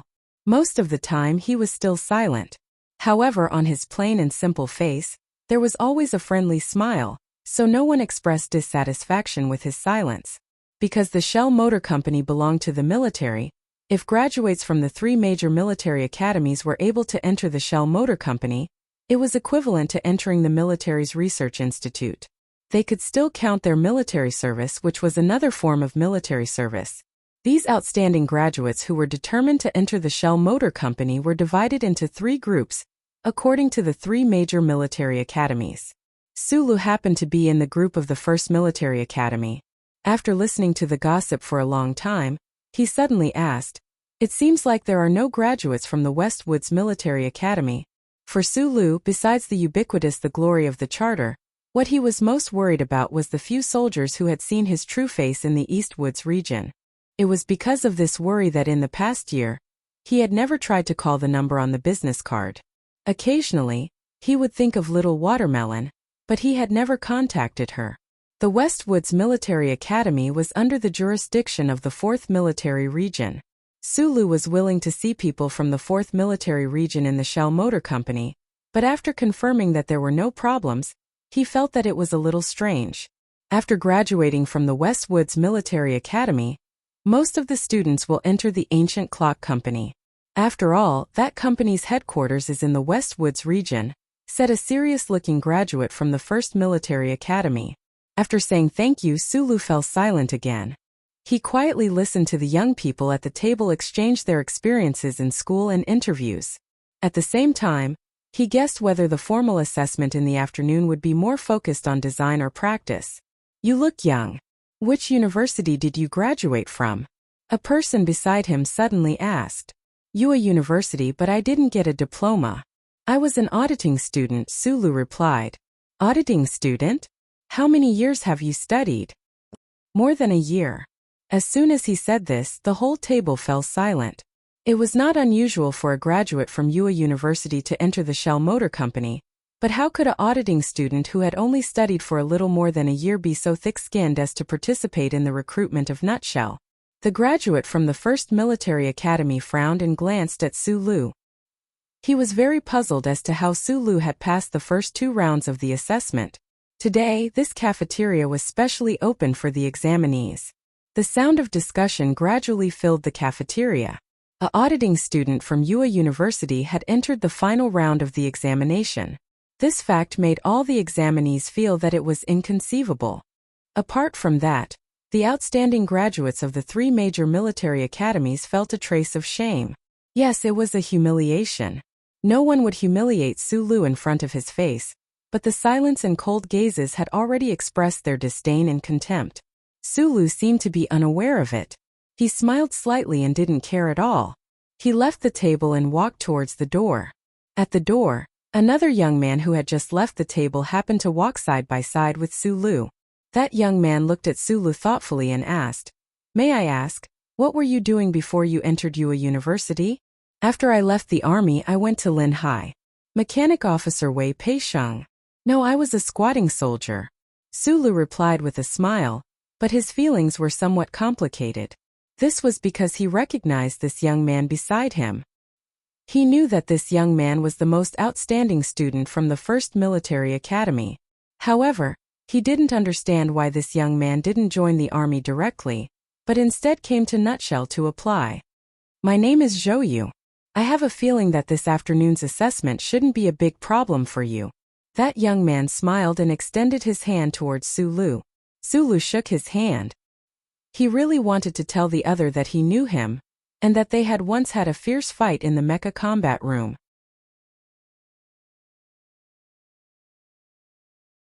Chapter 151. Scammer. What do you think is wrong with this world? We work so hard under the whip of the demonic instructor for 4.5 years, while others only need to serve 1.5 years of military service, then attend some bullshit university for another 1.5 years, and then sit in for the exam with us. He's probably good at fixing electrical appliances. Even the 37 cross-sectional diagrams of a mecha's central chip could turn that kid into an idiot. Zhou Yu quietly looked at Su Li's back as he disappeared into the corridor. His expression did not change at all when he heard the discussions and disdainful comments around him. 5 years of life in the military academy had given this outstanding military cadet excellent self-discipline and self-control, which was why he could be so calm. In preparation for the invasion of the empire, the Ministry of National Defense had started implementing a comprehensive talent plan a few years ago. The outstanding graduates of the 3 major military academies would undergo training and work in various large mobile companies before they officially entered the military. Zhou Yu, who should have started as a junior officer in the military, was also part of this comprehensive talent plan. The Shell Motor Company, which had a strong military background, was naturally the first choice for this plan. However, the board of directors of the Shell Motor Company was still an independent existence from the government, so the implementation of this comprehensive talent plan was not based on the will of the officials of the Ministry of National Defense. The graduates of the 3 major military academies still had to go through the Shell Motor Company's independent assessment. Zhou Yu was the trump card of the first military academy, and had an extremely high prestige among his classmates. When he left the dining table, the graduates of the first military academy put down their plates at the same time and followed his footsteps, thus overhearing his conversation with Su Lu. "Don't bother with that idiot. Zhou Yu, during the assessment in the afternoon you have to give your brother a hand. Piloting a mecha is not a problem, and memorizing the circuit diagrams is fine too. If you really want to do some empty design, I don't have the brains." Hearing the word idiot, Zhou Yu turned around and stared coldly at Nda beside him. This brainless first military academy student was his good friend, but at this moment, Zhou Yu could only think of the trip to Yue University half a year ago. Nda had piloted a blue and black mecha, and had been beaten into an idiot by a certain black M-type mecha. When the first military academy had visited Yue University, Zhou Yu had once had a simple conversation with the pilot of that mysterious black mecha in the mecha combat room. He had always remembered the way he had operated that black mecha. He also remembered that person's voice very clearly. Therefore, when Su Li's voice rang out in the cafeteria earlier, Zhou Yu keenly noticed this and specially left the table early to say a few words to Su Lu. After a few words, Zhou Yu confirmed a fact.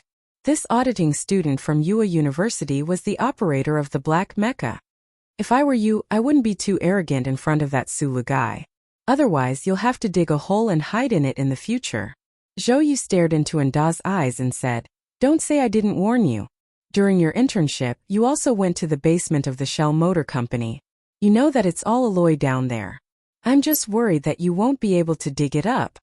As soon as this was said, the students surrounding Zhou Yu couldn't help but burst into an uproar. They didn't understand why Zhou Yu would have such a high opinion of that person, and they couldn't believe it in their hearts. Zhou Yu looked at the expressions of the surrounding students and said with a half-smile, "If you guys don't believe me, we can make a bet. In this afternoon's assessment, he will definitely pass the baseline." For an auditing student from a private university to be able to operate a prototype mecha and fight him to a draw, what kind of understanding of mecha did this require? Zhou thought the baseline of 60 points seemed to be really difficult. Sulu narrowed his eyes and looked at the questions on the holographic screen in front of him. His fingers subconsciously drew together and turned slightly, as if he was transferring a primitive cross-shaped tool knife. Every time he was in some kind of difficult situation, he would always do this subconscious action. There weren't many questions on the holographic screen, only 3 pages in total. Sulu started from the first question, and by the time he reached the 4th question, he had already started to feel the difficulty. Just as the HR manager of the Shell Motor Corporation engineering department had predicted, Sulu, who had only been an auditing student at UA University for a year and had memorized all the previous M37 series mecha blueprints in Section H of the library, had never received a proper academy education, so he was very unfamiliar with these systematic knowledge questions. The Shell Motor Corporation was a company with a strong military background. Although all the professors of the mobility department acknowledged that the design, manufacturing, and repair of mecha covered most of the fields of machine construction in the entire Federation society, the scope of the recruitment exam couldn't be entirely limited to questions related to mecha. The scope of the subjects covered was very broad. Sulu memorized those formulas very well, and those parameters were also deeply engraved in his mind, impossible to forget. The problem was that UA University was a private university after all. There was a lot of high-level information from the Federation that he had never come into contact with. Especially subjects like fluid dynamics and second-order physics, which were rarely used by private mobile equipment, were even more blank in his mind. The Federation's educational resources were already moving in the direction of fairness as much as possible, but due to the difference between a private university and a military academy, there was a lot of information that could only be accessed by the 3 major military academies. Take mecha blueprints, for example. A typical private university definitely wouldn't have them. Section H of UA University's library had all the previous M37 series blueprints. This was already very impressive, but what about after the M37 series? The working principle of the rear-wheel auxiliary steering system can't be used in which type of self-propelled equipment? How much of a loss of balance will the servo motor installed 12 centimeters outside the beam cause? Under the environment of deep-sea volcanic rock, at a depth of 13,000 meters, what material should be used to achieve the highest cost-performance ratio for the pressure-resistant cabin? XWD platform. Under the illumination of level 10 units of light, the trend of the electron transition of the crystal ore is as follows. The questions on the first 2 pages already covered more than 10 research directions related to engineering. Although they were all objective questions, to answer these questions, one had to grasp first-hand information and systematic analysis. These were the things that Sulu currently lacked the most. His finger lightly tapped on the holographic screen, but his eyebrows were furrowed even tighter. Although it was a little strenuous, Sulu didn't feel the slightest sense of defeat. This was a possible situation that he had already thought of before he applied for the job. Uncle Feng Yu and Professor Zhou both thought that he was a genius in mechanical engineering, but mechanical engineering was faced with material objects and leaned more towards practice. On the other hand, the Shell Motor Company's recruitment of R&D personnel leaned more towards theory, and his theoretical knowledge couldn't possibly be more complete than those outstanding officers of the 3 academies. The 20 objective questions were finally finished. Sulu gently exhaled and wiped the sweat on his forehead. Some of the questions, especially those related to material science, were basically not difficult for him. In the operation room of the Donglin District's mine pit, in order to repair those ordinary household appliances, Uncle Feng Yu had obtained so many materials from God knows where. After years of nurturing, Sulu now had a natural sense of touch when it came to materials. However, some of the questions really gave him a headache. After calculating the questions on the first 2 pages, Sulu found that he could only guarantee that he could answer 2/3 of the questions correctly. He silently calculated for a moment. If the next holographic screen question was still of this difficulty, then he would just barely pass the baseline. Sulu slightly relaxed. His finger lightly tapped on the holographic screen, and the last question of the Shell Motor Company recruitment exam appeared in front of his eyes. It was indeed the last question because the holographic screen on the last page was completely clean. There was only 1 question and 1 blueprint. Sulu was slightly taken aback, and a trace of nervousness flashed through his eyes. This was because what he was most worried about now were the subjective questions.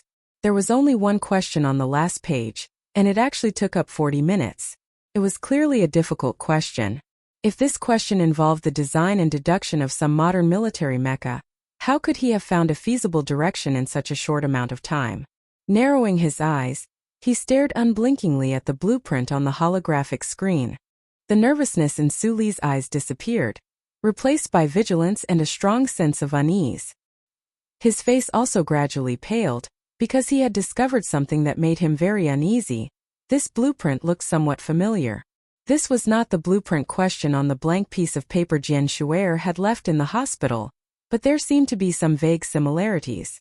For the past few days, Su Lu had been troubled by the abnormal electrical discharge in his cerebral cortex and the bizarre and variegated images that would appear in his eyes from time to time.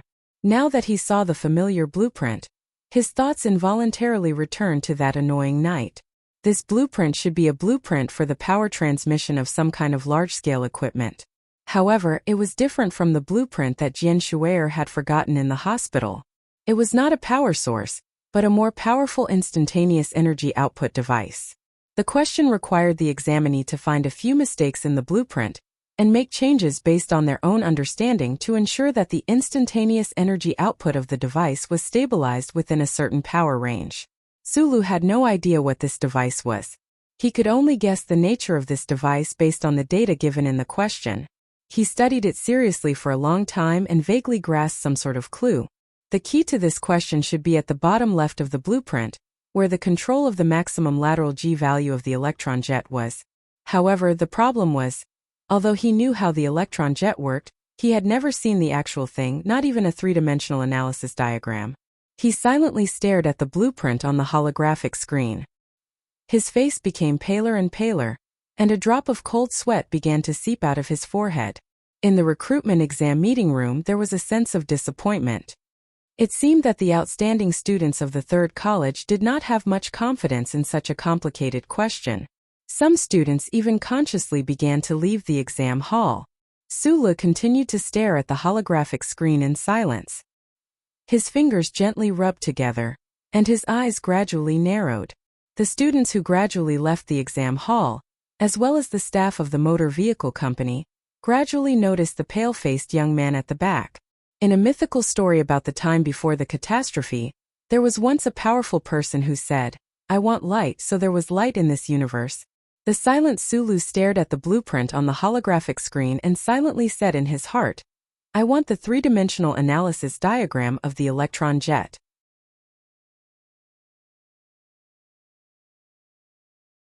Chapter 152. Gradually, more and more examinees left the conference room. These youngsters politely maintained their silence outside the room. Through the floor-to-ceiling glass, they watched their peers in front of them. However, when they saw the slightly pale, motionless youth at the back, some of their eyes flashed with amusement and mockery. For the last major question, these examinees could only try to answer it tentatively based on the little understanding they had in class. They were all very outstanding students. They knew that even if they sat in front of the light screen for a few more hours, they would not suddenly be enlightened. Thus, they could only leave the conference room. However, that audit student who had been a squatter was actually still sitting in front of the light screen, motionless. At this time, there were not many students who were still in the conference room seriously thinking about the last blueprint. They were all people like Zhou Yu. Su Lu, whose face was slightly pale, stared silently and strenuously at the light screen. When this scene fell into the eyes of the students from the three military academies, they naturally did not think that Su Lu was seriously thinking about how to solve the problem like Zhou Yu and the others. Su Lu did not move. His face was slightly pale, and beads of sweat could even be seen on his forehead. The examinees outside the conference room naturally thought that this guy definitely did not understand the question, but stubbornly refused to leave. He was afraid of losing face and was currently caught in a dilemma. Some people sympathized with this pitiful squatter, but even more people looked at Su Lu in the corner with a mocking and contemptuous gaze. In their opinion, since he didn't have this kind of standard, he shouldn't have come here to make a fool of himself. Su Lu, who had been silent for a long time, finally moved. He raised his finger and enlarged the blueprint on the light screen to its maximum. Then, he moved it to a complex structure on the lower right side. Then he fell silent again. He narrowed his eyes and stared there without blinking. It was impossible for anyone to notice that in the air before his eyes, the pictures caused by the abnormal discharges in the cerebral cortex were flashing non-stop. The three-dimensional analysis of the electron jets was flashing non-stop like a slideshow, and it was being compared with the drawings on the light screen that had been magnified to the maximum. With the ready-made blueprint as a reference, Su Li's train of thought became much clearer. To solve the control of the maximum lateral G value of the electron jet, the key was the string of chip connections that could affect the acceleration curve of the SD direct injection. His train of thought had been confirmed, but Su Li still did not start to solve the problem. Instead, he quickly began to perform those virtual calculations in his mind. This was an extremely vague, even intuitive calculation because it was very unfortunate that the Shell Motor Company's assessment gave too little time, and there was no large-scale computer as a tool. It was impossible to complete the massive amount of calculations needed to complete the actual design. Therefore, Su Li could only follow this train of thought and come up with a solution. He squinted his eyes and looked at the two blueprints in front of him and began to look for a place to start. The problem was that this unknown large-scale device was already an extremely complete closed system. If he wanted to modify the chip connections of the electron jet, it would inevitably affect the rest of the system. In other words, if he solved the problem according to Su Li's train of thought, then he would not only face the problem of modifying the electron jet, but also the entire structure diagram. Modifying the structure of a complete system required countless workers, a lot of time and countless experiments to complete. Even if it was only a conceptual design change, it still required a lot of work. The most important thing was that for these candidates, they had already been taught a certain way of thinking by academic education. No one would have thought that a recruitment exam question would require candidates to use such a crazy way of thinking to solve it. Su Li did not have this kind of fixed way of thinking. For mechanical and electronic systems, he still maintained the idea of repairing electrical appliances. After following Uncle Fengyu for so many years, this idea had long been deeply ingrained in his mind. In his opinion, no matter how high-level a system was, it was actually not much different from the simple chipsets on electrical appliances. At most, it was just a little more complicated. This kind of crazy idea made Su Li's way of thinking different from others. He did not know that this structure diagram was the activation device of a certain type of battleship in the Federation. Even if he knew, the idea in his mind would not have the slightest hesitation. Uncle had said before that only the human body was the first-order machine. The rest were all boring combinations of metal and wires. There was no essential difference. The structure diagram that was enlarged to the maximum on the holographic screen had long been moved from the position of the electron jet to another position. In Su Li's mind, or rather in front of his eyes, the blueprints flashed like a slideshow. He did not know how many of them had been changed. Moving one part would affect the overall situation. Fortunately, the blueprints in his field of vision were like a database.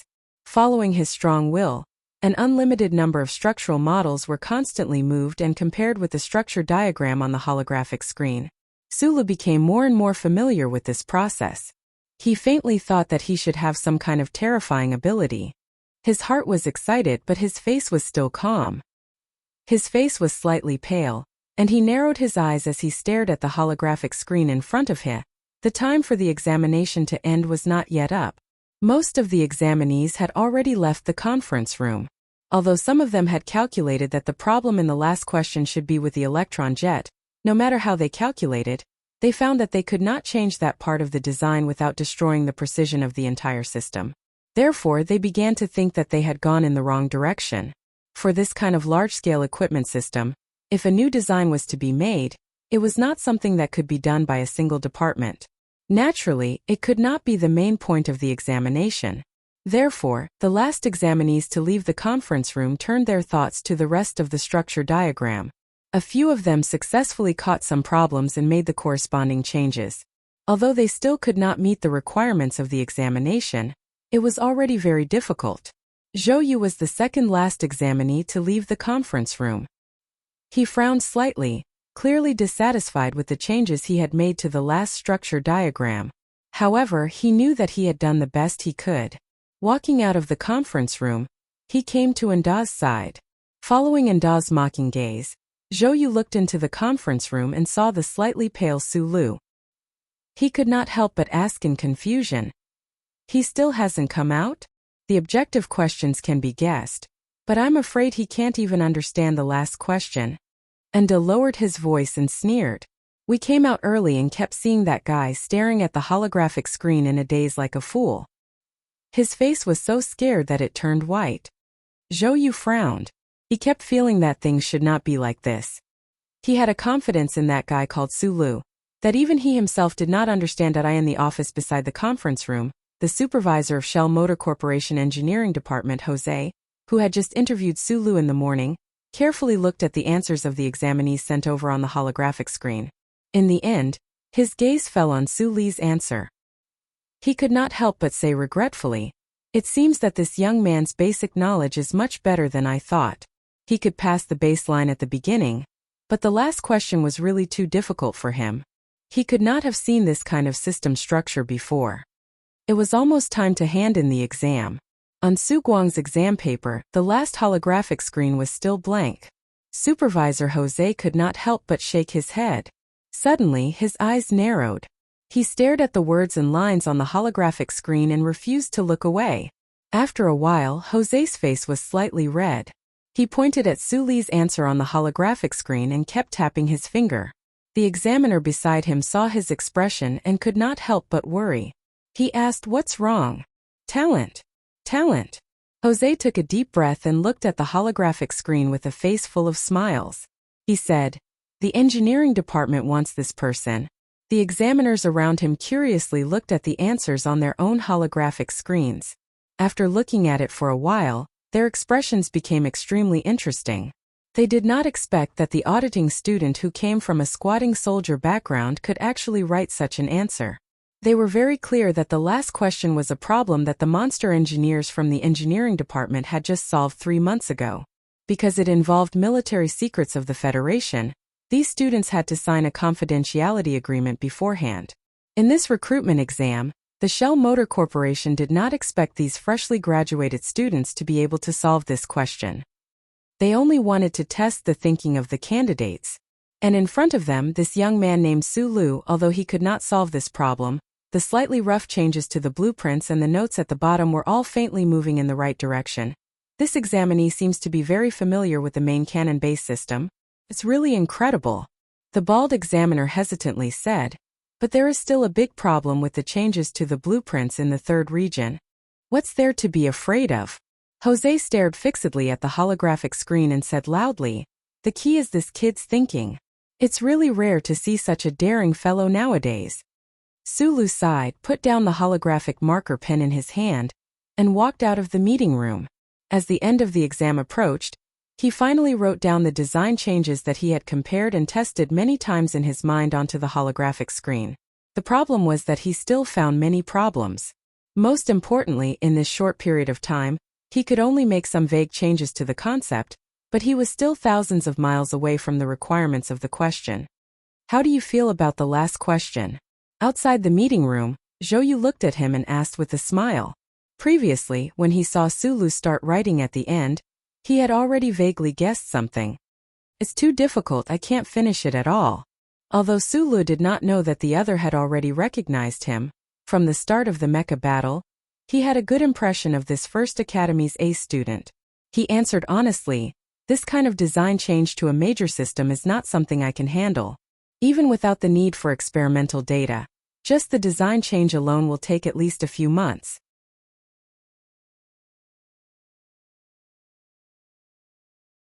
Chapter 153. If you shut your mouth, no one here will treat you as a mute. Zhou Yu looked at Anda and uttered a famous Federation proverb. His calm gaze startled Anda. He scratched his head and obediently shut his mouth. "Since you are a student of Yue University, you must be studying under Professor Zhou," said Zhou Yu as he turned around and smiled at Sulu. For some reason, Sulu felt that the other party's gaze on him was a little strange. He had always thought that his face was very ordinary, but who would have thought that the other party would be able to recognize him just from his voice?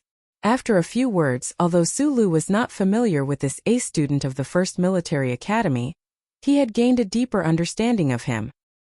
He thought to himself that this person was able to obtain such respect and status among so many proud military students of First Military Academy. It seemed that it was not only because of his excellence, but also because of the aura he exuded through his speech and actions. At this time, all the examinees had already entered the meeting room. They were either nervous or calm as they waited for the final assessment results. Just like in the cafeteria, the 100 or so examinees were still divided into 3 groups according to the 3 major military academies. And because Su Lu was talking to Zhou Yu, he just happened to be sitting in the middle of this group of students from 1st Military Academy. The blonde examinee sitting in the first row is Park Ji-ho from the 3rd Military Academy. I heard that he flew over from District S3 a month in advance for the Shell Motor Company's spring recruitment. I wonder how he did today. Under the strange gazes of the surrounding students, Zhou Yu calmly introduced the examinee to Su Lu. He was indeed very interested in Su Lu. On one hand, it was because he had guessed that the other was that fellow with the strange mecha piloting ability. On the other hand, before he had left the school, the staff of the Xiaoshu Foundation who had sponsored his studies for 4.5 years had once asked him about the abilities of the black mecha operator from Yue University. In other words, Zhou Yu now knew that this auditing student who had once been a trooper had long since entered the sights of the Tai family management. He really wanted to try and get in touch with this kind of person. Park Ji-ho. Su Lu naturally did not know what Zhou Yu was thinking, so he replied casually. He's the A student of the mechanical department of the 3rd campus. Last year, during the Tri-College Exchange Conference, he once fought against me in the mecha combat room. In the end, the professors determined that it was a draw. When the topic of mecha combat was brought up, Zhou Yu looked at Su Lu with a hint of a smile in his eyes. Su Lu was slightly surprised, and his gaze turned towards the golden-haired candidate in the front row. Although he had not had much interest in mecha combat, his training in Area H1 had made him no stranger to mecha combat. In that mecha battle, he had fought to a draw with Zhou Yu beside him, but he knew very well that if not for that antique simulation system, if not for the mysterious power within his body, and if not for his excellent luck at that moment, he definitely would not have been able to hold on under the ferocious attacks of Zhou Yu's silver mecha. For that Park Ji-ho to be able to fight to a draw with Zhou Yu, he must also be quite a powerful character. Park Ji-ho is proud and arrogant, and is completely unwilling to admit that it was a draw. This morning he already made an appointment with me. After entering the company, we will have a real mecha battle on the testing grounds. Zhou Yu looked at Su Lu and asked seriously, "Are you interested?" Hearing the first half of the sentence, Su Lu sighed internally. These outstanding students of the 3 major military academies were indeed full of confidence and pride. It looked like they had never considered that they would fail the assessment. However, when he heard the last sentence, his heart could not help but tighten.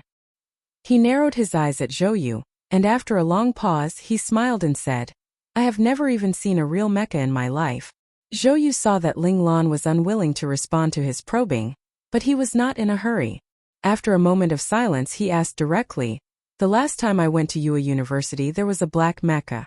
The smile on Su Li's face did not change, but his heart was growing more and more nervous. He did not know how the other party had connected him to that black mecha. Although he had already confirmed that the mysterious trembling power within his body could be perfectly concealed, and that even if someone found out that he was the pilot in that black mecha, there would not be any major problems, he still subconsciously felt somewhat uneasy. Fortunately, Zhou Yu's calm and questioning gaze did not put too much pressure on him and force him to admit anything.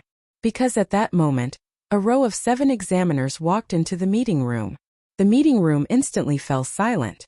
Su Lu let out a silent sigh of relief and shifted his gaze away. He noticed that the golden-haired examinee in the first row had finally raised his head at that moment. Right after that, he noticed that this row of examiners was surrounding a middle-aged man in the middle, and that middle-aged man looked somewhat familiar. It was the examiner Su Lu had interviewed with in the morning. He narrowed his eyes slightly at the middle-aged examiner, and could not help but feel a little surprised. It looked like the other party's status in the Shell Motor Company was not low. The human resources manager of the Shell Motor Company engineering department, Jose, used a cold gaze to sweep across the faces of the examinees in the meeting room. Unlike his gaze, his mood was actually quite good. The results of this spring recruitment exam had greatly exceeded his expectations.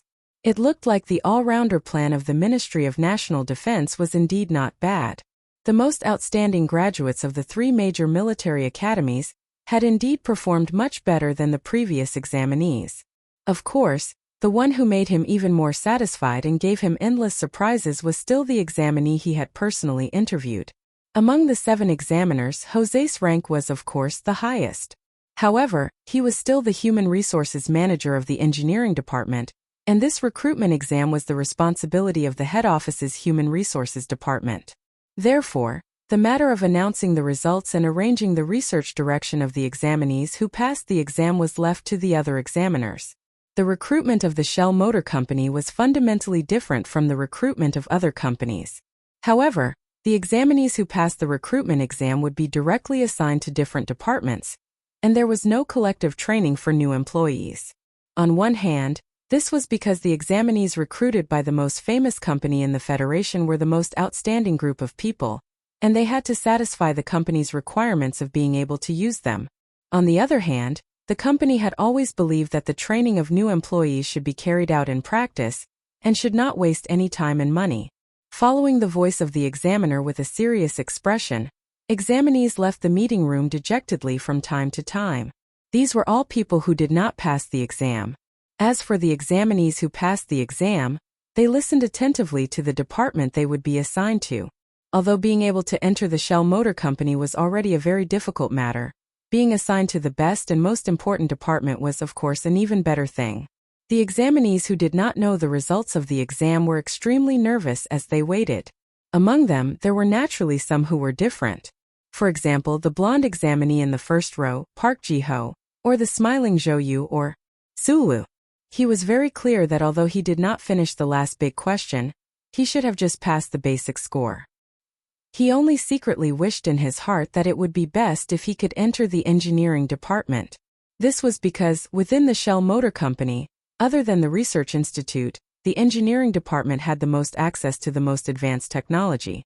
A large part of the reason he wanted to enter the Shell Motor Company was because he wanted to get close to that information. Supervisor José glanced at his wristwatch and realized that the flight back to Hong Kong was getting closer.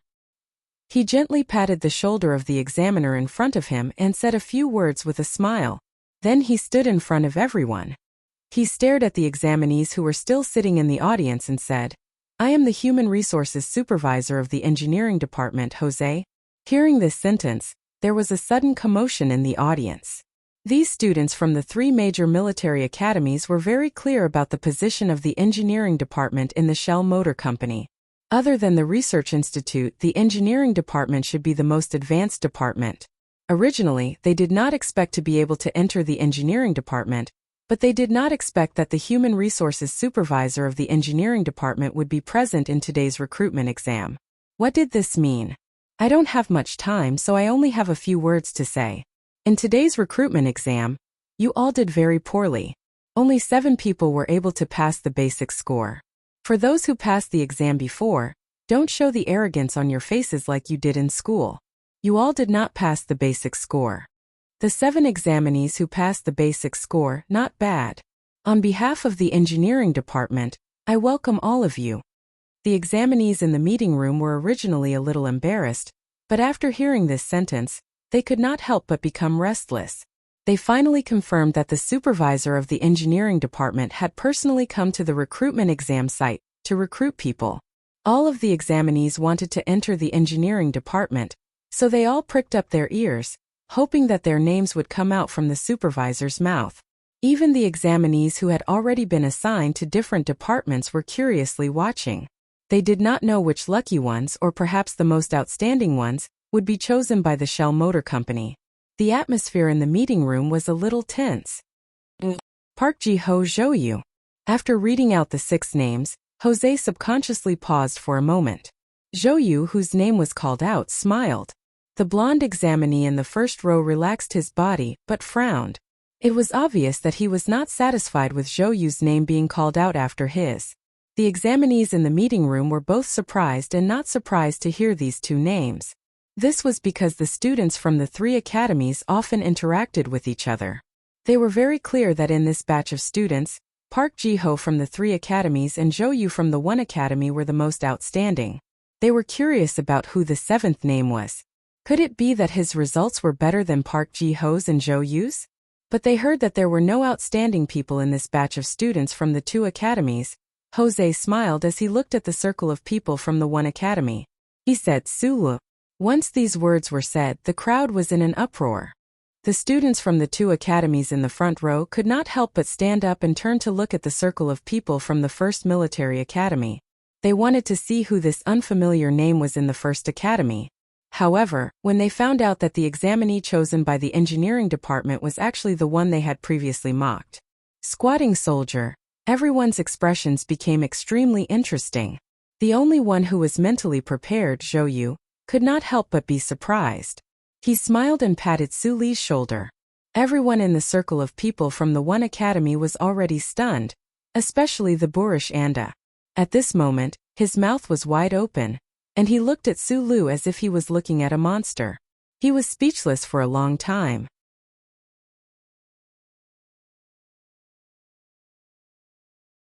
Chapter 154. When the white-haired old man walked into the meeting room, dozens of examinees were still immersed in the shock of hearing Su Li's name. When they suddenly heard such a loud voice, everyone curiously looked over. They did not know why this old man who suddenly appeared in the Shell Motor Company's meeting room would shout out Su Li's name. Some of the examinees even started to wonder if Su Lu had cheated during the exam and was found out by the company.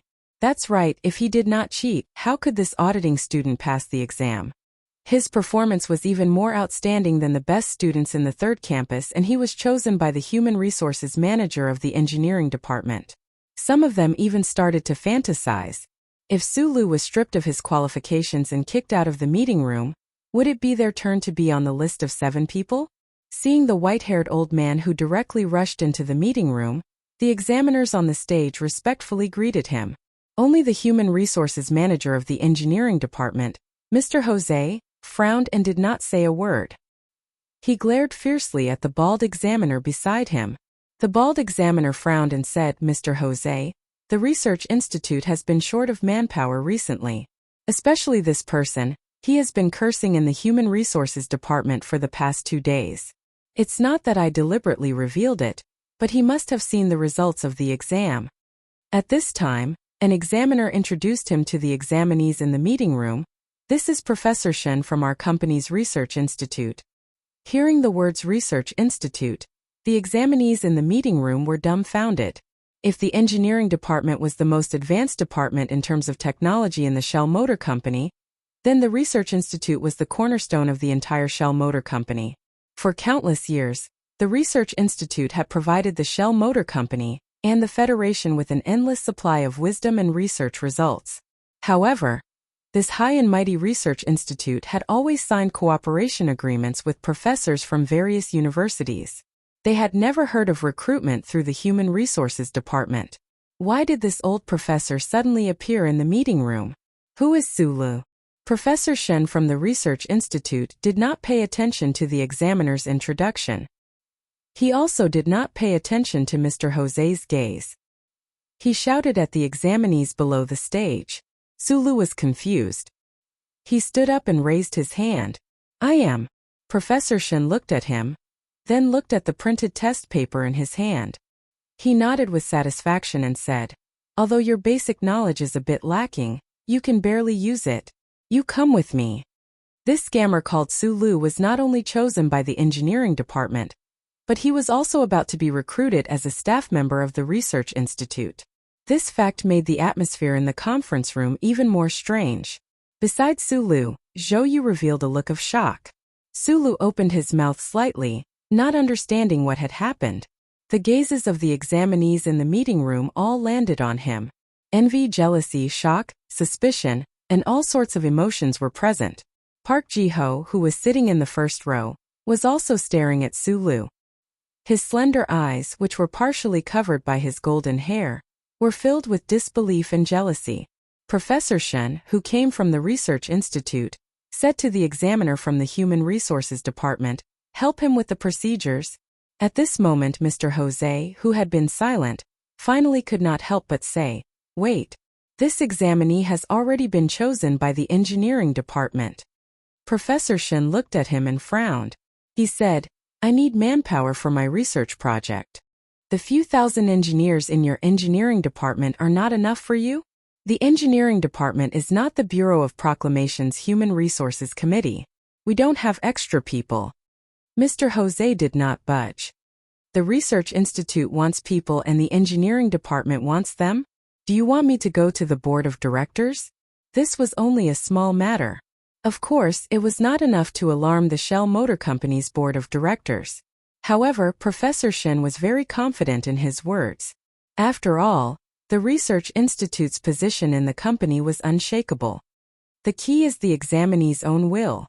The board of directors cannot go against the wishes of the staff and arbitrarily transfer them, Mr. Jose said coldly.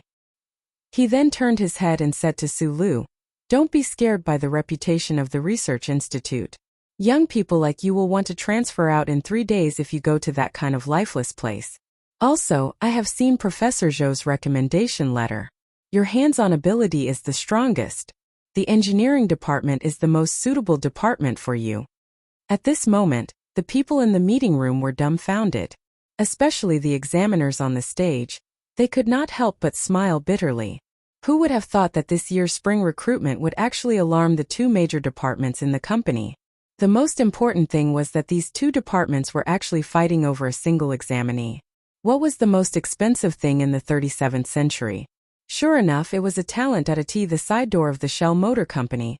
The young people who had just finished their exams waved goodbye. However, when they looked at the group of people in the first military academy, they could not help but feel a little complicated. This was all because of the guy standing next to Zhou. The blonde Park Ji-ho slowly walked in front of the people from the first military academy. He first nodded slightly to greet Zhou. Then he stared at the ordinary-looking Sulu. After a moment of silence, he asked, "I still don't understand why the Research Institute and the Engineering Department have chosen you." Anda looked at this person with disgust and said gruffly, "You idiot. Of course it's because you did well in the exam." The students from the first military academy did not have a good impression of Sulu. They had even mocked him at the beginning. However, under Zhou's influence, their performance was much better than the other examinees. Anda felt that Sulu was an awesome person and he seemed to be Zhou's friend. Of course, he would stand up and be a door god and play the bad guy.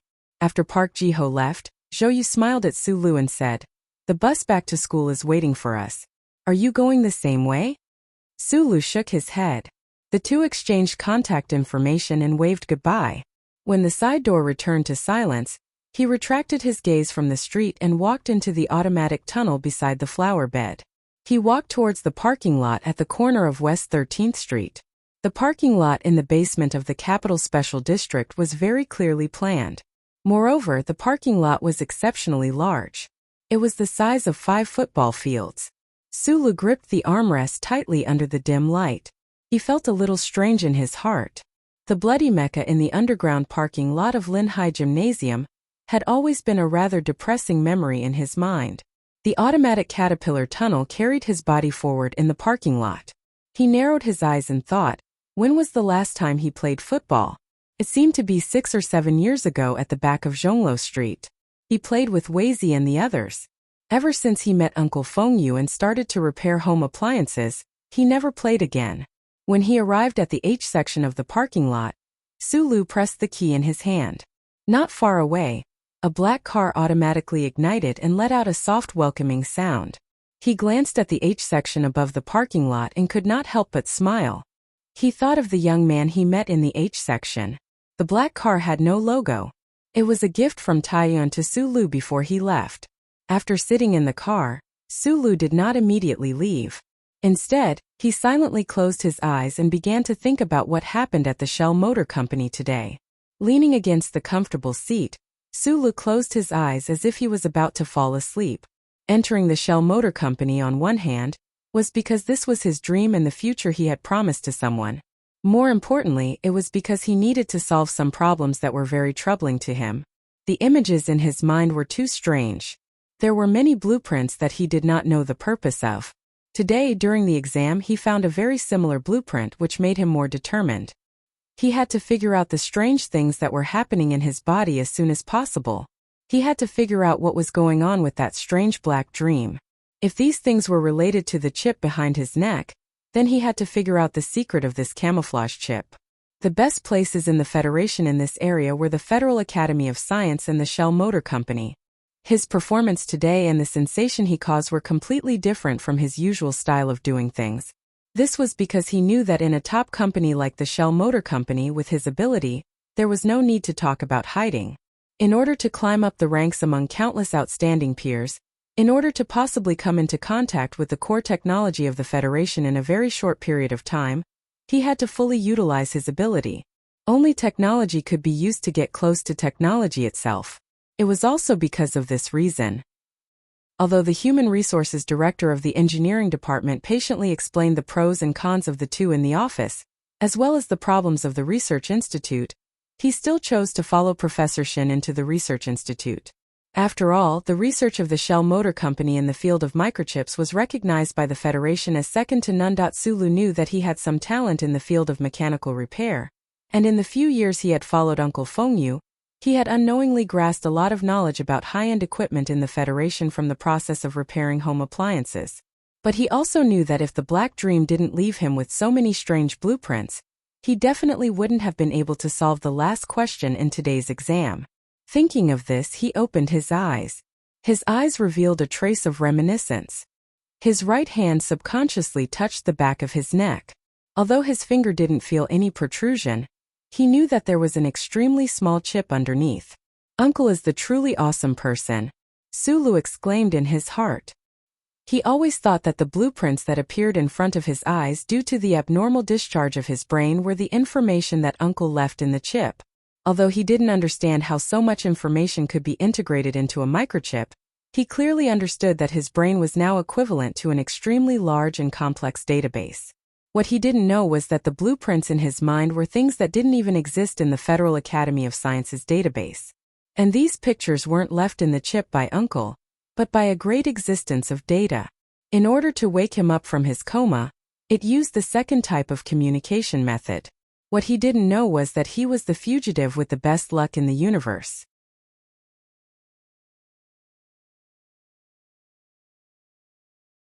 Chapter 155. The reason why Sulu had always assumed that the dark dream, as well as the series of images that appeared on his retina, was something that Uncle Fengyu had left in the chip, and did not think in any other direction, was because of the inertia of human thought. Since Sulu knew that there was a problem with the chip, naturally when a strange situation occurred, he would think in that direction. Naturally, he would not have thought that it was the glory of the charter of human society that had created such a miraculous outcome. This was because he had always thought that as long as the Bureau of Proclamation discovered the problem with his chip, then what awaited him would be the end of the road as a fugitive. For Sulu, the more convincing evidence was actually the various pictures of beautiful women mixed in with those images. Other than that lecherous uncle who frequented the sanatorium for prostitutes, who else would use such cutting-edge technology to seal these useless pornographic images into the chip and store them in his mind? Suli's lips curled into a bitter smile, and he muttered to himself, "This lecherous fellow, should I call you Fengyu or Professor Jean? How many identities did you actually have in the past?" Pursued by the federal military in the Donglin region, replaced with a brand new chip in the suburbs of Hushi region, followed the method left by Uncle Fengyu to leave the planet full of mining pits, entered Yua University with a recommendation letter of unknown content, accidentally entered Section H1 of the library in Section H, and met Taizuan from there. The mysterious power in his body, the faint connection between this power and the ice-cold metal mecha, the dark dream after he had fainted, the scenes in the dream link after link until today Sulu was very confident that all of this was related to Fengyu. At least, some of the links were definitely the result of someone's deliberate arrangement. He did not know whether this arrangement was good or bad, but at least he knew that he was still alive. The other side of being alive was that he already knew that he was no longer an ordinary person, and naturally could not expect to live the life of an ordinary person. On his left hand was an inconspicuous metal bracelet. Sulu narrowed his eyes as he looked at the bracelet, thinking about the chip inside that was as bright as a star. He had also thought about whether he should try out all the chips in the bracelet to see the identity and life that those chips represented. However, the pain of replacing the chips made his heart palpitate. He was also worried that this kind of unnecessary action would trigger the omnipresent the glory of the charter, so he never took the risk. Instead, he took it slowly according to his character. There was also a thought that was deeply rooted in his heart that prevented him from using the rest of the chips in the bracelet for the time being. In his conjecture, before Uncle Feng Yu came to the Eastwood region, he must have been like a mysterious ghost with 3,000 incarnations, floating in the starry sky of the Federation and traveling the world. And this kind of life that was destined to be impossible to stay in one place for a long time, destined to be separated from the people and things around him, was not what Sulu wanted. With a slight movement of his left hand, the car slowly started. With a low and pleasant sound, it drove out of the underground parking lot like a ghost. A very ordinary black car without obvious signs was driving on the streets of the Capital Special District. Sulu looked at the street beside the car expressionlessly, trying to get away from the prompts of the electronic map as soon as possible and familiarize himself with the streets and alleys of the capital. Another important reason for choosing the Research Institute instead of the Engineering Department was that the Nutshell Engineering Department was in Harbor City, and the Research Institute was in the Capital Special District. The final battlefield of the upcoming presidential election would definitely be in the Capital Special District. He would definitely stay on the battlefield to see what would happen to the counselor named Macklin. Sulu never thought that Taizion owed him anything, and he was very clear that big shots at that level, even if they respected friendship, could still give up anything in the face of family interests. He could not put all his hopes on that distant friend of his. He had to watch in person. If everything did not go as he wished in the future, perhaps he would do something himself. At least Taizion had given him a car that he really wanted. In the snowstorm of Linhai, he had followed Shi Qinghai to escape the pursuit of the Federation Investigation Bureau. The experience of running wildly on that stretch of road had deeply affected Sulu. The first time he had driven a car, and he had driven so crazily. That kind of thrill, that kind of nervousness and excitement, and that feeling of perfect unity between man and machine, all made Sulu fall in love with driving. This was very similar to the feeling of operating a mecha, but it was more direct, so the thrill was even more intense. Even so, the black car driving on the streets of the capital at this time was exceptionally stable, maintaining a speed of around 70 kilometers per hour. This was due to his personality. In front of the public, Sulu was still that somewhat stuffy, somewhat wooden fellow. The Capital Special District did not occupy a large area, but it gathered all of the important government departments of the Human Federation, as well as the various administrative agencies under the Management Committee. In addition to those large corporate headquarters that spanned across several star systems, there was not much extra land left. Thus, the cost of living in the special district was rather high. Until today, other than those high-class residential districts that belonged to the Federation government, there was no other residential district that could be formed. Most Federation citizens living in the capital would live in the 7 satellite cities within a radius of 100 kilometers or so of the Capital Special District. The apartment that Sulu had rented in advance was in City 2. After bypassing the traffic, the black car silently and steadily got onto Highway 2. It began to speed up without anyone noticing. Perhaps the car's stability was too strong, or perhaps the driver's ability was too good. But despite gradually exceeding 100 kilometers per hour, there was no sense of high speed. Soothing music began to play, and Sulu pressed the touchscreen to call up the car's computer system. He began to drive the car while diligently learning about the relevant aspects of the car. During the assassination in the Linhai State underground parking lot, the incomparably strong anti-attack capabilities of this black car had left an extremely deep impression on Sulu. He knew that this car was definitely not as simple as it looked on the outside. It was just that after receiving the car at the capital airport, he had not had much time to study it, so he did not know what other remarkable aspects of the car's craftsmanship were. Just as Sulu was engrossed in his thoughts, the car's computer suddenly beeped with an alarm. Beep, beep, dangerous vehicle approaching.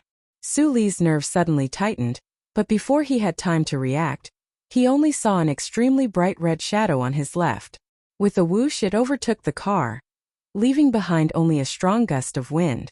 The alarm was lifted, and Sulu silently watched the red sports car leave, leaving behind a trail of dust. He recognized that it was one of the Federation's top luxury cars, the Lotus, and the Red Lotus was the most eye-catching and expensive of these luxury cars. The reason why it was expensive was because the Red Lotus did not use clean energy, nor did it use hybrid power, but instead used an old-fashioned gasoline engine. Although it was old-fashioned, its power output was much higher than that of an electric car or a hybrid power car. Judging with the naked eye, Sulu determined that the Red Lotus was going at least 200 kilometers per hour when it overtook him. The capital special region was filled with high-ranking officials, and naturally there was also a group of young people with special privileges. These rich young people did not need to serve in the military, and had nothing to do all day long, so they could only look for supplements in the spiritual world. Some people might bury themselves in books, some would sink into the sea of lust, some would explore everywhere, but most people still chose to look for all kinds of excitement. Drag racing was, without a doubt, the most historical and most popular kind of activity. After all, this was the capital special region. Countless powers and countless media outlets had their eyes on this place. These descendants of influential people were relatively restrained, but in the other provinces, these descendants of influential people were even more arrogant. Sulu had also heard that these descendants of influential people in the capital special region were not very willing to drag race on the streets of the special region, because it could easily cause trouble for their parents. Moreover, there were too many high-ranking officials in the special region, so who knew what kind of trouble they could not afford to provoke. These descendants of influential people mostly chose to drag race on the roads leading out of the city, especially the highways leading to several satellite cities, as well as the inner streets of the satellite cities. Sulu did not expect that he would encounter a drag racer just a few days after arriving in the capital special region. Being overtaken by the Red Lotus in a dangerous and provocative manner, Sulu's mood did not change in the slightest. Different from his age, he had already experienced too many things, so naturally he was not that easily angered, nor was he that competitive. Just like the black car he was driving at this time, keeping it to himself was a common trait of their personalities. Sulu did not have the impulse to cause trouble, but trouble took the initiative to find him. He watched as the figure of the Red Lotus slowed down and gradually became clearer. His eyes gradually narrowed. The other party had slowed down, so they must be waiting for something. He could only hope that it was not waiting for his unremarkable black car. However, what made him feel somewhat helpless was that the Red Lotus's target was him. Especially when he reduced the speed to 30 kilometers per hour, which was already exceeding the speed limit of the highway, the Red Lotus still did not leave because of his retreat. Instead, it also reduced its speed. In the end, this Red Lotus shockingly braked directly and abruptly stopped in front of Sulu, firmly blocking the black car's path. Sulu frowned slightly, not understanding what was going on. A girl came down from the Red Lotus and walked directly in front of the black car, looking over coldly. In the chilly weather of early spring, this girl wore a short red windbreaker. The windbreaker reached her knees, revealing a pair of seductive legs. The girl coldly looked at the black car, but her gaze gradually turned cold and even somewhat despairing. Tears gushed out, turning the heavy makeup on her eyes into 2 lines of black rain.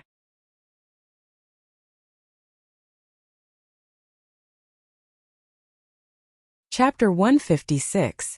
Through the glass, Sulu looked at the crying girl in red. For some reason, a part of his heart was touched, and he felt a little sour. He knew that the glass of this black car was a little strange, and that people outside could not see the people inside the car. Therefore, he was sure that this girl named Zoe must have mistaken him for someone else. He just did not know why she was crying so sadly. In Linhai Prefecture's 13, a nightclub that used the ancient language to pretend to be cultured, the red-clothed girl was an extremely cold and arrogant daughter of a powerful family.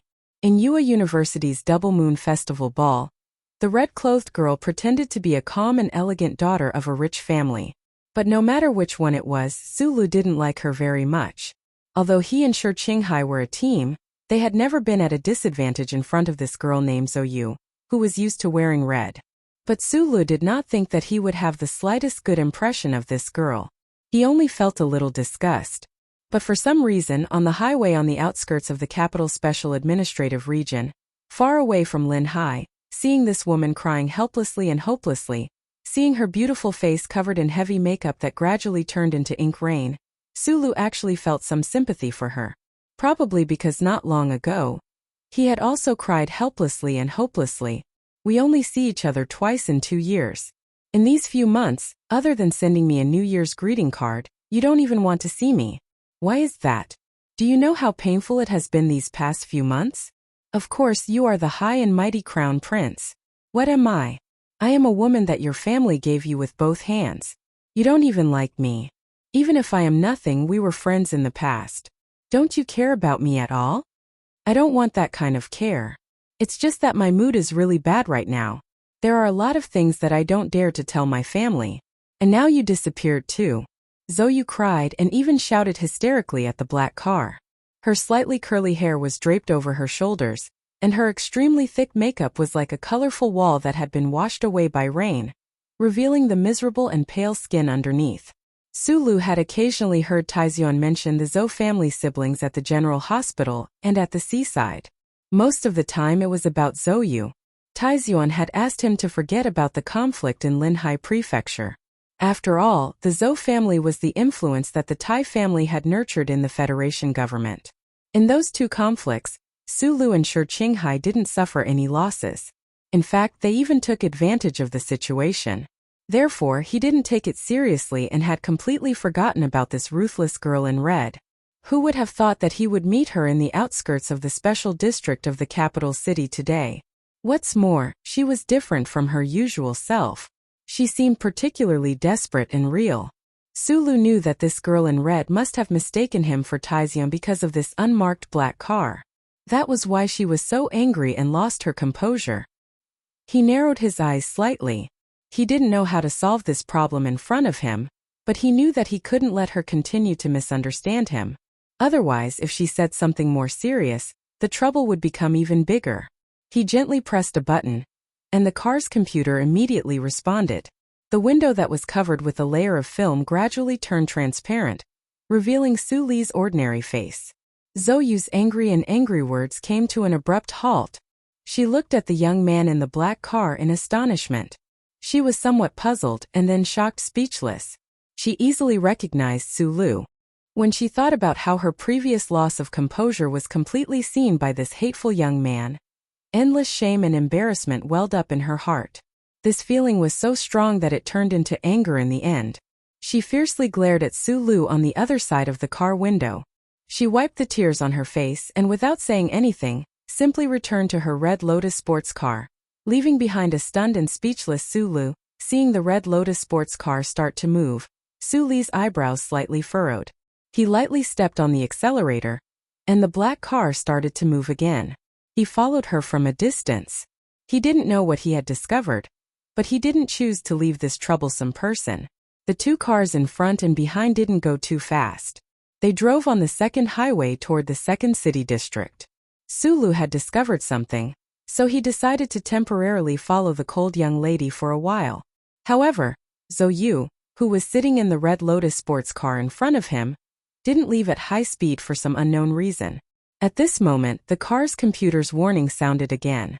A completely serene blue luxury sports car overtook the black car in the left lane at high speed, leaving behind a blue streak of light. In an instant, it disappeared at the curve in front of them. The speed was really too fast. Su Li's thigh slightly twitched, feeling a trace of nervousness and awe. This was because he discovered that when this serene blue luxury sports car quickly entered the curve, the Red Lotus in front of them also instantly sped up. The two cars simultaneously drove at a terrifying speed toward the end of the second highway. After that chase with the Federation Investigation Bureau, Sulu fell in love with the feeling of driving. He also crammed his knowledge on cars. He recognized at a glance that the serene blue sports car's brand name was Silver Spirit. The full name was Silver Wraith, and the serene blue Silver Wraith was the most expensive in this series. Once the horsepower was fully unleashed, its speed was extremely shocking. However, it was also extremely expensive. It wasn't a car that the average child of a powerful family could own. Zhou Yingxing had already become the Deputy Minister of National Defense of the Federation. No matter how amazing the background of a second-generation figure was, it was impossible for them to really hurt Miss Zhou. Moreover, Sulu couldn't find any reason to worry about the safety of that cold young lady. However, he didn't know why, but after a moment of silent contemplation, he stepped on the gas pedal to its limit. The The black car suddenly turned into a black shadow in the twilight on the outskirts of the capital. It looked more like a real ghost than the silver wraith in front of it. It was incomparably smooth and stable as it quickly followed, trailing behind the blue and red wind lines from a distance. Su Li's expression was heavy, and a faint anger appeared in his eyes. His hands gently placed on the steering wheel, his eyes looking straight ahead as he allowed the car's computer to search for his target. The black car had already entered the second satellite city of the capital, the city known as Wangdu. At this time, pedestrians and cars had been on the streets for a long time. It was very lively, and the two sports cars he had been following were long gone. Su Lu was angry at himself because he had lost track of the other party, but because he had witnessed the speed of the two sports cars with his own eyes, he really couldn't feel happy. In such a crowded area, the two sports cars, Red Lotus and Blue Wraith, didn't slow down at all. They ran a few red lights and were surrounded by danger. There were a few times when they almost hit pedestrians crossing the road. Although Zhou Yu and the people in the Blue Wraith sports car were very skilled at driving and didn't cause any tragedies in the end, Su Lu, who witnessed everything from behind, felt his heart sink. People who didn't care about the lives of ordinary Federation citizens really made him feel ashamed. On the highway, Su Li's black car followed the two sports cars in front of him from afar. The high-speed black car still maintained a stable trajectory, giving people a visual illusion. However, its speed was already close to the two expensive sports cars in front. However, after entering the city, Su Lu couldn't do such a despicable thing. He could only watch as the two cars rolled up the green leaves and disappeared in front of the street, under the remote highway of Wangdu City. The streetlights were dim, and it was unusually quiet. At the entrance to the mountain near Qingshan Park, there were 5 sports cars of different styles and colors, but they were all extremely luxurious and expensive. One of them was a bright red Lotus sports car with a slightly deformed front cover. It was leaning against the mountain rock wall, and beside it was a 1-meter-deep drainage ditch. A few well-dressed young men were currently whispering something to the red Lotus sports car. None of them noticed that a black car was slowly driving over like a ghost. Through the window, Su Lu looked at the crashed red sports car from afar. He noticed that Zhou Yu was squatting by the drainage ditch and vomiting non-stop. He didn't know if it was because of the shock or because she was frightened. Su Lu looked over there in silence. He had a strange feeling in his heart. Although he knew that his guess was a bit ridiculous if it was true, he had to get confirmation from the other party. This was because to him, this was related to his most important friend. He couldn't ignore it. Those well-dressed young people were definitely trouble. Su Lu didn't want to cause trouble. He originally wanted to wait for the other party to disperse before asking Zhou Yu in private. However, he suddenly realized that the cars seemed to be preparing to continue racing on the night road up the mountain. Moreover, Zhou Yu, who was vomiting, seemed to want to change cars to continue. It was too dangerous to race on the mountain road at night. Su Lu drove the car to the side of the girl in red, and the door opened automatically. He hesitated for a moment, lowered the window, handed over a bottle of purified water and a tissue, and said, "Do you want to take a rest in the car?" When the black car approached the entrance of Qingshan Park, those well-dressed young people noticed it, especially a few of them who were quite knowledgeable about cars. When they heard the sound of the black car, they felt that something was wrong. Their eyes lit up. So you took the water in shock. Her makeup was still a mess because of her tears. Especially now that it had dried up, it looked even weirder. She took the tissue and water but didn't drink. Instead, she wiped her face. It seemed that no matter what kind of situation she was in, women always cared about their face the most. After a moment of silence for some unknown reason, she actually went around to the other side of the gate and got into the black car. "Why are you following me? You've been following me from the highway to here. Aren't you Zhang Xiaoming's boyfriend?" Sitting in the passenger seat, Zhou Yu naturally unbuttoned her red trench coat and sneered. Although she didn't necessarily think that Su Lu was a guy who was obsessed with her appearance, the blade in her words flew in that direction. It had to be said that Zhou Yu was a very beautiful woman, especially now that the heavy makeup on her face was gone, revealing the real delicate skin underneath. She returned to her true age and added a bit of radiance to her appearance. "Zhang Xiaoming is dead." Su Lu was silent for a moment before he answered softly. The black car suddenly fell into a strange silence. Zoe seemed to want to say something, but in the end, she just sneered and didn't speak.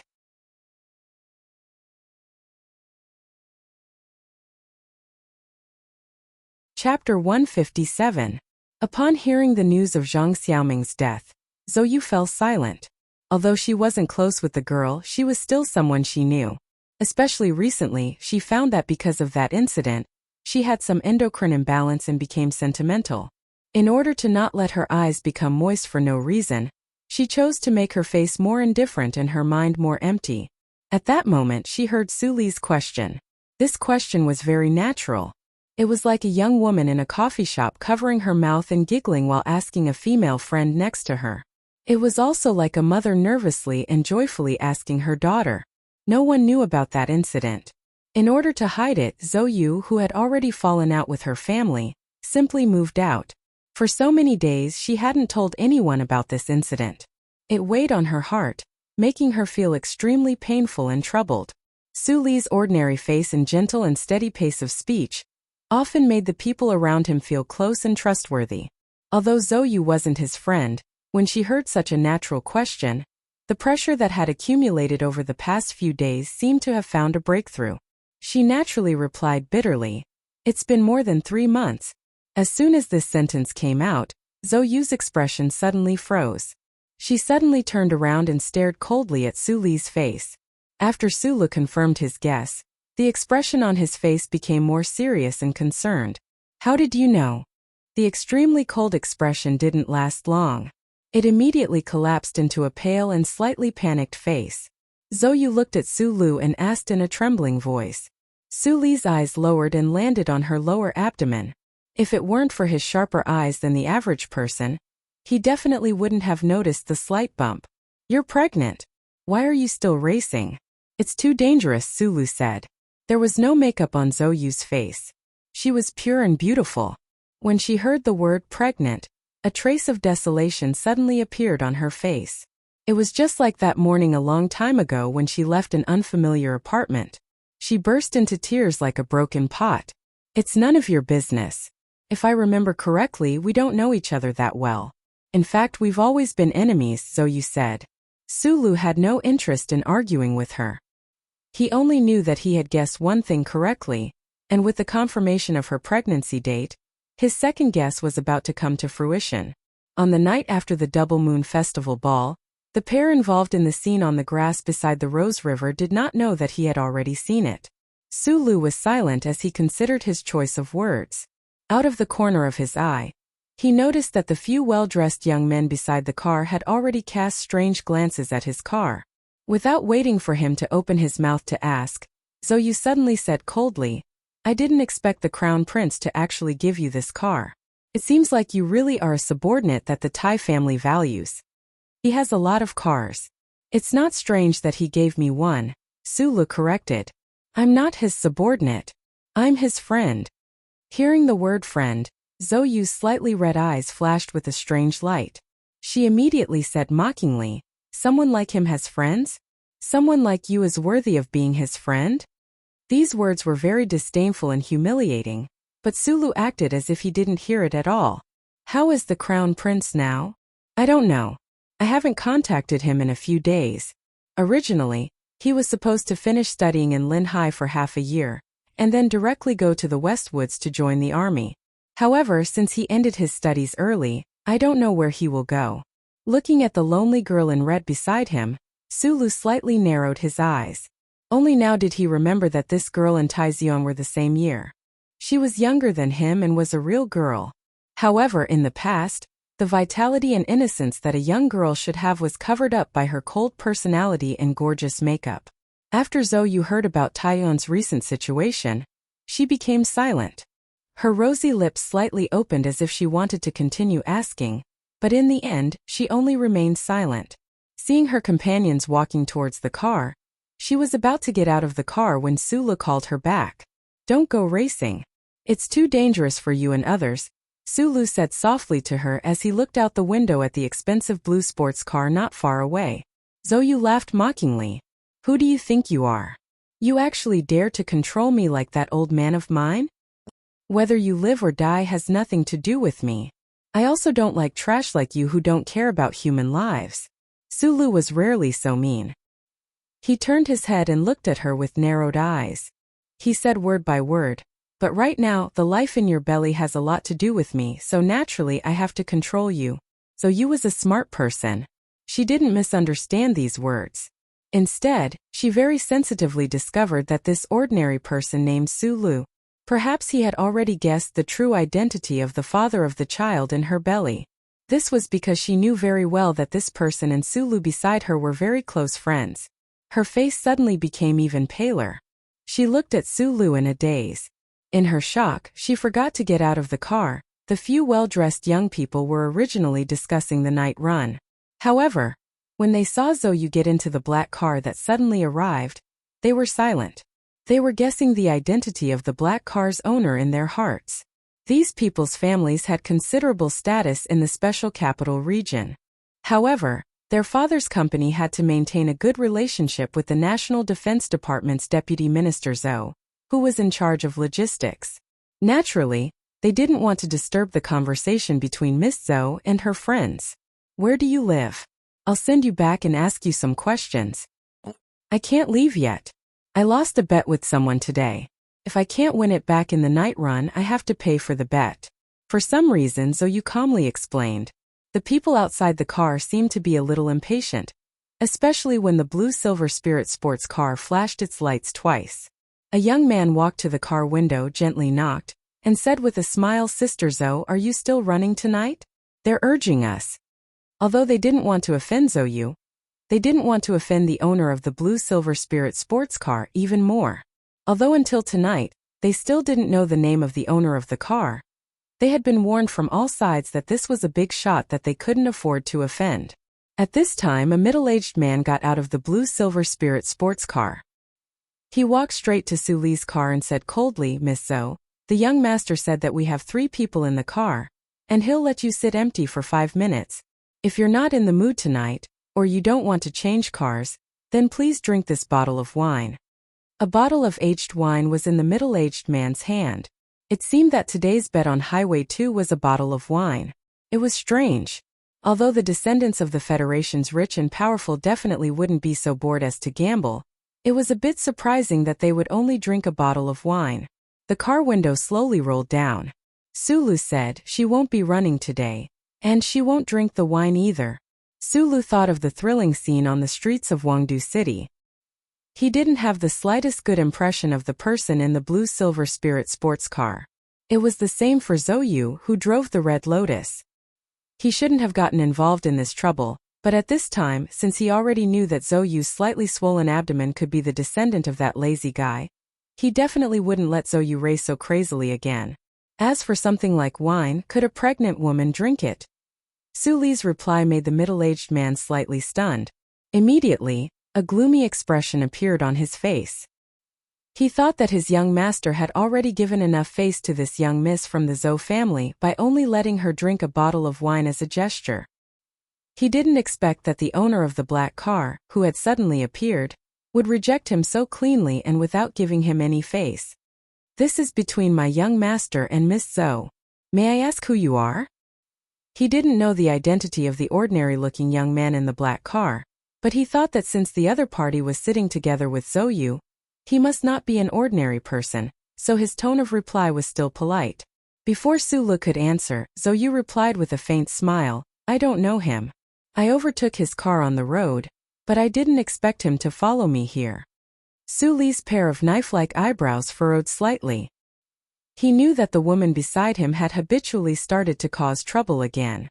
The middle-aged man walked toward the blue sports car, but the expressions of the well-dressed young men beside the car changed slightly. They believed Zoyu's words and thought that Sulu was just an outsider. "Don't interfere in things you don't understand." One of them narrowed his eyes and looked at Sulu. He said, "I heard that the sound of your car is not bad. Looks like it took a lot of effort to modify it. Do you want to go one round? I'm not someone who doesn't take my life and other people's lives seriously." Sulu didn't have a good impression of these people outside the car, and Zoyu's words put him in a bad mood. Although he still spoke calmly, there was a trace of impoliteness in his tone. "I'm giving you face, but you don't want it. The young man's expression changed. He kicked the car door heavily and scolded, "Get out of the car!" Whether it was in the nightclub or in the GU, Sulu was used to the faces of these people in the Federation's privileged class, so he was not surprised by the other party's violent reaction. He was not worried that the other party's foot would be hurt. The car window rolled up, blocking out the scolding outside. He turned to look at Zhou and said, "Why do you have to cause trouble for me? With your status, since you came to provoke me, trouble will naturally accompany you." Zhou glanced at the people outside the car, but had no intention of getting out. She smiled and said, "You rejected the other party on my behalf. In their eyes, this is a very embarrassing thing. Since you have already offended them, you have to completely subdue them. To put it bluntly, this is what this circle is all about." There was a trace of tiredness and coldness in her indifferent smile. She said, "If you can be more arrogant than them, they naturally won't dare to be arrogant in front of you." Those arrogant young people had already blocked in front of Su Li's car. Two of them were even preparing to go back to the car to get their weapons. It seemed that these people didn't just disregard human life when they were racing, they were also the same on a normal day. Sulu shook his head and said, "I don't want to take this kind of class, and I'm not a member of this circle. I really hate you people. For people like you, it seems that it is more appropriate to use your fists just like outside the ball." He did not get out of the car to use his fists, although he knew very well that when it came to fists, there were probably not many people in the Federation who were a match for him. Even the special forces of the Federation were the same. He stepped on the accelerator. The car under him suddenly sped up. Amid the screeching sound of the tires grinding against the ground at high speed, it rushed forward. Zhou's face paled. She looked at the people in front of the car and the expensive sports car and screamed, "What are you doing?"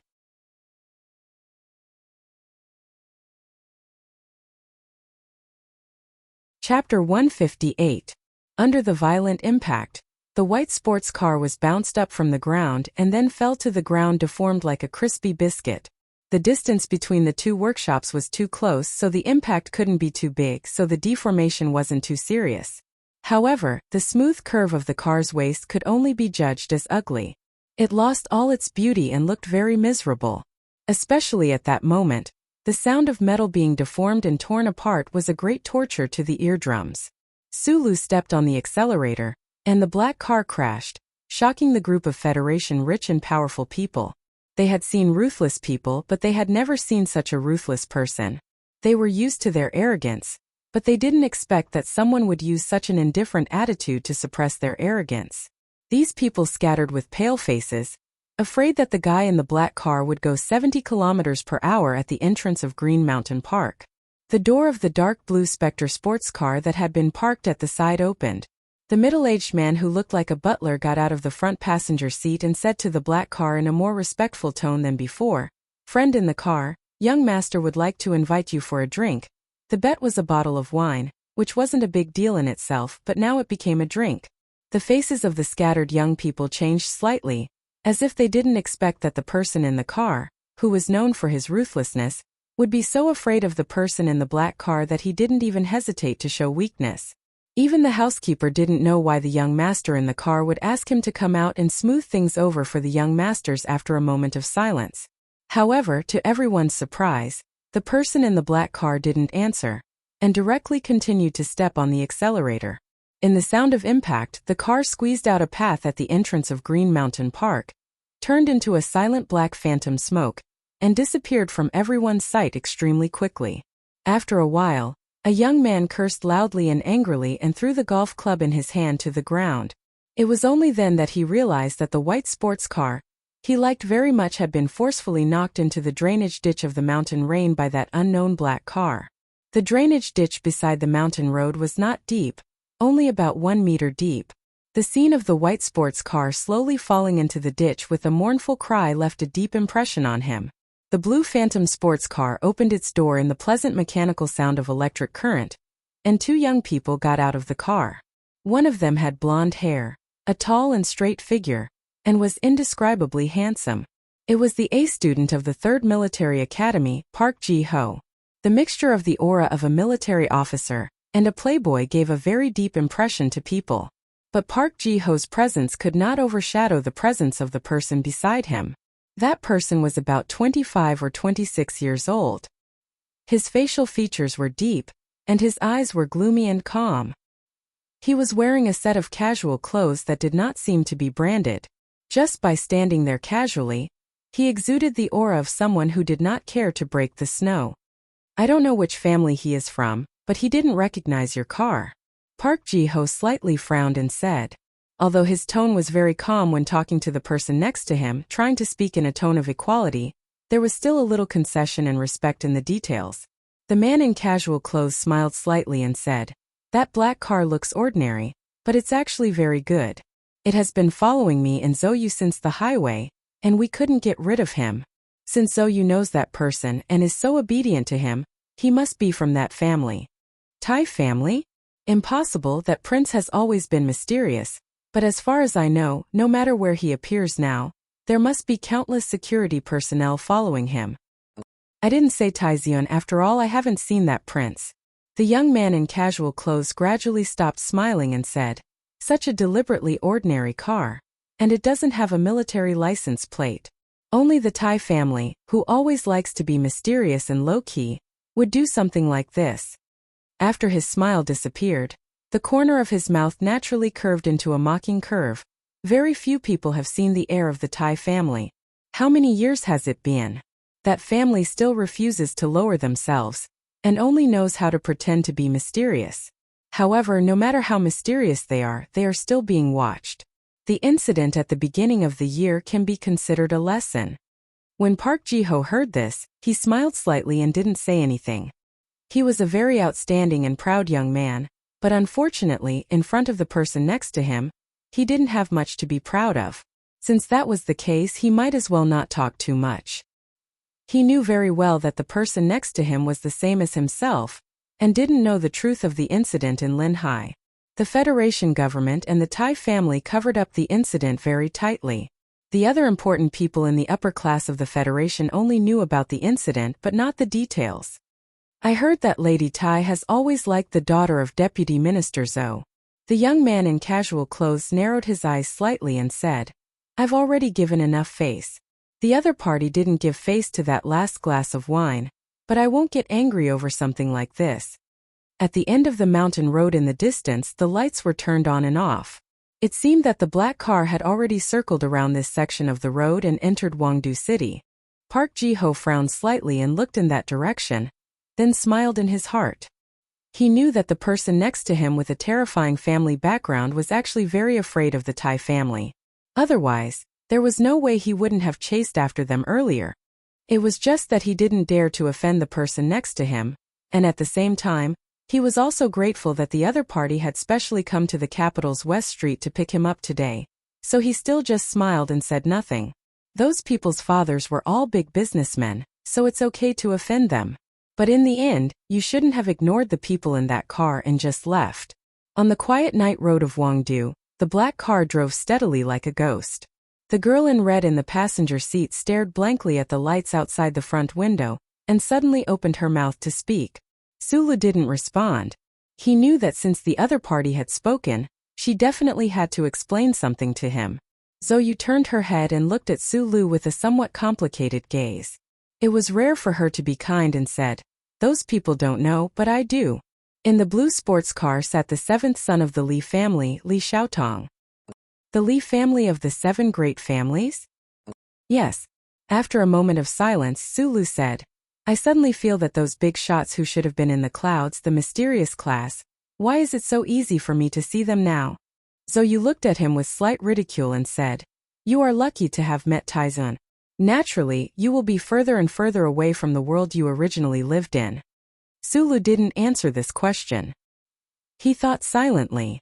In fact, before he met Taizuan, he had already met the little girl of the Zhong family of the 7 great families. No matter how he looked at it, the real reason that changed his life and brought him closer and closer to those legendary families was the uncle and the chip in his neck. Li Xiaotong is the nephew of the head of the Li family. In the younger generation, according to age, he is ranked 7th. He is not a guy with a good character. Today's racing bet, he already gave me enough face. In the end, he only asked you to drink a cup. It's rare that he was so reasonable. In the end, you just walked away like that. In the Federation, there are some people and some families that you can't offend. Considering your relationship with Taizuan, I have to remind you. Thank you. Su Li's thank you was very natural and sincere. Since the other party was a member of the 7 great families, a nobody like him could only hide far away. Even if he knew Taizuan, it was still the same. The relationship between friends and blood was so strong that it didn't take too long to come to an answer. Actually, drinking a cup of wine is nothing. I just don't want them to see my face, Su Lu said. And the most important thing is that you can't drive after drinking. The night of early spring gradually cooled down like water. Zhou tightened the short red windbreaker on her body. Su Lu increased the temperature in the car. She lowered her head and thought for a moment. She looked at Su Li's side profile in the driver's seat. She looked at this guy who was not very old, but his temperament and reaction were different from his peers. She suddenly said, I don't know you very well, but I know that you are a person who doesn't like to get into trouble. In the 2 conflicts in Linhai, Su Lu had been forced to fight back. In fact, he had never wanted to take the initiative to get into trouble. For the sake of the child in your belly, I don't want to get into trouble. Su Li's expression was a bit ugly, but then he remembered that she was pregnant, so he changed the topic. Since the other party is a member of the 7 great families, they must know something about the Tai family. If they guessed that this car belonged to Taizuan, they might think that someone from the Tai family was in the car. The current situation is too sensitive. In order to avoid angering too many people, they definitely wouldn't dare to investigate this car. The assassination in Linhai Gymnasium embarrassed the Federation government. In the end, it ended with the suicide of a deputy minister of national defense and 7 officers of the 2nd Military Region. During such a sensitive time period, if someone tried to secretly investigate the core of the Tai family, it would definitely alarm many people. Zhou looked at him with a bit of surprise. Madam and I talked about you. We were both very grateful, or rather surprised, by your performance in the gymnasium, but I thought that you were a rare person who was overflowing with a sense of justice. I didn't expect that you would think about these things. Su Lu remained silent. He didn't answer the question of overflowing because this wasn't the first time he heard it. Many years ago, he became an orphan. Together with Li Wei and the others, he had to survive in the complicated environment of Zhongluo Street. Therefore, he still retained some of his sensitivity towards the current situation. But he didn't know why. But in such a dangerous environment, his heart became clearer and clearer.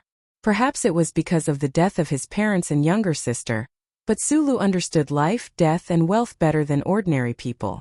Therefore, he was calmer and his mind cleaner. He was like an opaque rock that wouldn't leave a mark after being washed by water, and wouldn't leave a speck of dust behind. This kind of person who didn't have any greed for the world, and wanted very little, would naturally be able to defend his outlook on life. There was no need for him to compromise too much. He could be strong and not be afraid of being broken. Among the group of orphans, there were many people who could see things clearly. Li Wei also understood it, but it was a different kind of understanding. Therefore, during those years, Li Wei was very ruthless to others and to himself. Su Lu believed that Li Wei, who had been in prison for a whole year, would definitely be able to get out in the future. However, he didn't know how he was doing now. Because of Su Li's silence, Zhou sensed something and looked at him curiously. She knew that this guy was confident that those people wouldn't dare to investigate who he was. Deep down, he was not afraid of the 7 great families. This kind of fearlessness was not referring to his ability, but his attitude. This kind of attitude was like the edge of a stone, making people feel a bit solemn. You're pregnant, so don't drink. Su Lu turned his head to look at her. Under the dim light, the girl in red looked tired, her eyebrows relaxed, and her right hand gently stroking her abdomen. This picture immediately turned him from a stone into an incomparably wordy auntie.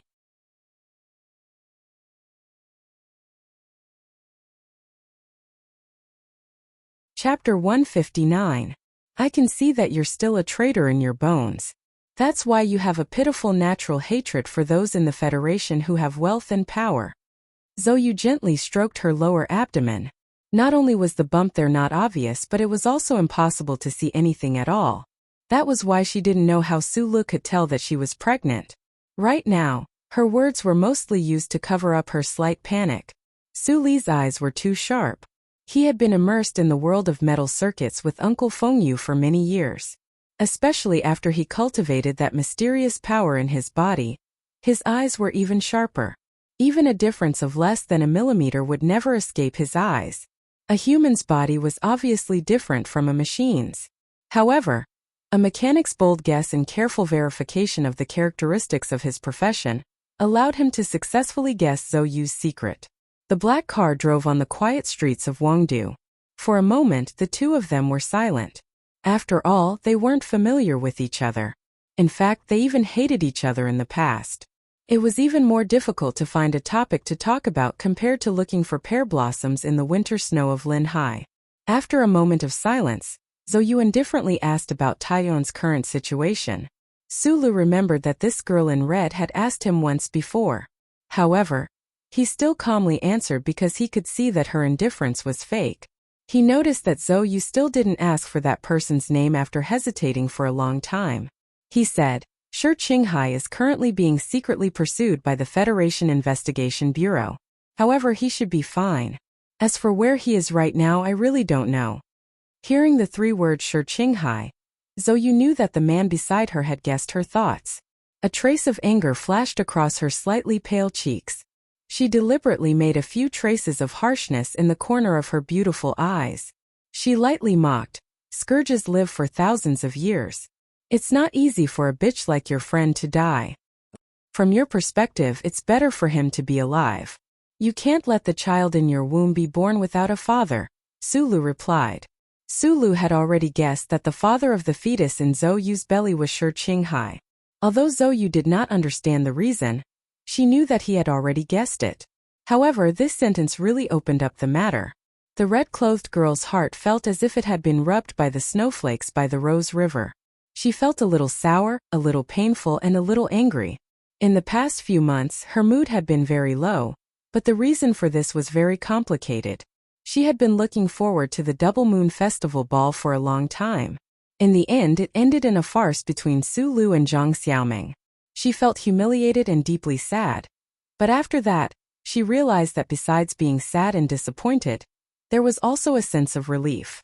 Her father, Zhou Yingxing, was directly promoted from the position of the Ministry of Defense's Logistics Department to the position of Deputy Minister.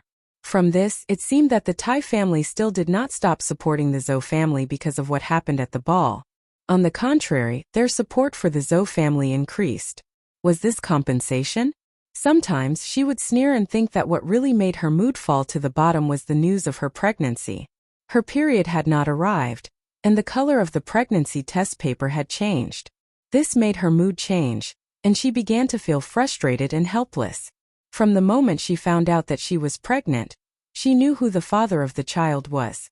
That beautiful face with a mean smile and that pair of peach blossom eyes would occasionally appear in her imagination and dreams. However, when she found out that the rogue official who had slapped her and had a one-night stand with her had caused her to have a child, she could not accept this reality for a while.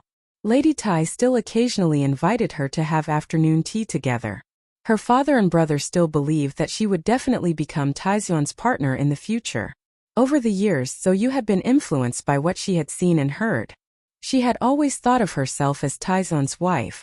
Now that she was pregnant with another man's child, she actually felt a strange sense of shame and panic.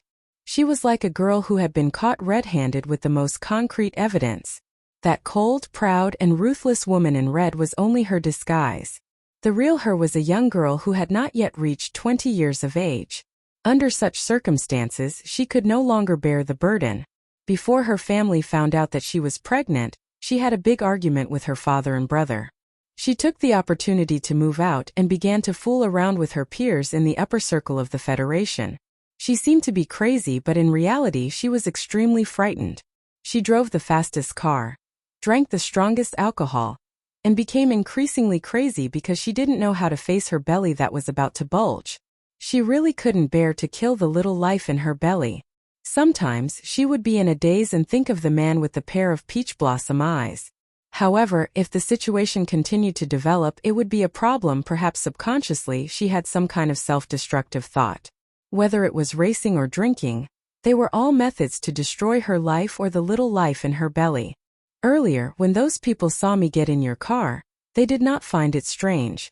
Because in their eyes maybe I am a very loose woman. Zhou Yu's face was pale, but she had a strong self-deprecating smile. Looking at the dark street outside the car window, she did not know where this car was going under the guidance of the electronic map. Her slightly dry lips moved slightly, and she said indifferently, I did not expect that hooligan Shi Qinghai would tell you about what happened between us that night. This is very tasteless, but I have a lot of men, and I don't even know who the father of the child in my belly is. If you think that the father is your friend, and that is why you pestered me tonight, then you can stop the car now. Sulu did not stop the car, nor did he turn his head to look at her with a very deep gaze to make her yield. He just looked at the front of the car and said slowly, I don't know what your reputation is like outside. Even if it is, it should be something that happened recently. The existence of Lady Taizun, and your family all guarantee that you are not a girl who casually has relations with others. I am Shi Qinghai's brother. I know that guy is indeed a hooligan, but there are really too few women who can resist his charm. Also, I happen to know that you two used to be together. I heard Taizian talk about you before. I even know that when you two were in school together, there was that heavy truck accident that happened on the school street. Speaking of which, Taizian has always felt guilty towards you. He continued. He has always treated you as a childhood friend. Trust me, even if the Tai family knew that you were together with another man, they would not express too strongly. At most, Lady Tai would be a bit disappointed. Thinking about what Taizian had said that day, Sulu could not help but turn his head and glance at Zhou Yu's beautiful waist and butt. He thought that in the eyes of that lady, the most important thing about such a wonderful body was that it would be easy to give birth. It had to be said that the lady's taste was indeed very unique. Shi Qinghai and the girl in red next to him had only been together once, but the girl had already given birth to a baby. On one hand, it showed that Shi Qinghai was very capable. On the other hand, it also showed that the Zhou family's eldest daughter was indeed. So you thought about the accident that happened when she was young, and her expression changed slightly. Then she thought about the huge situation that she was in right now, and her face gradually turned pale. Her eyes saw a pack of cigarettes in front of the car, and she could not help but frown. She subconsciously took out a cigarette, and with trembling fingers she lit the lighter. In the high-end apartment in Linhai City, the man with the pair of peach blossom eyes had this brand of cigarettes in his house. Su Li's smoking habit was basically cultivated by Shi Qinghai, so the cigarettes that he was used to smoking now were also of this brand. She only took a puff, and before the smoke could leave her red lips, the red light at the tip of the cigarette flashed slightly, and a hand reached out from the side and rudely snatched the cigarette away. Zhou Yu was very angry, and the smoke in her mouth rushed into her mouth and she coughed. Sulu said quietly, pregnant people should not smoke, drink and drive fast in the future. Pregnant person, child, father. Although Sulu didn't do it on purpose, these words had been repeated several times during this journey that seemed to have no destination. They drilled into Zhou Yu's ears and stimulated her mood. She finally couldn't hold it in anymore. With a gloomy face she shouted loudly, "Shut up! What does this have to do with you?" At this time the black car had just driven to a quiet side door of Linyuan. There were faint lights in the distance, but it was very quiet, and only the sound of forest insects and grass frogs could be heard.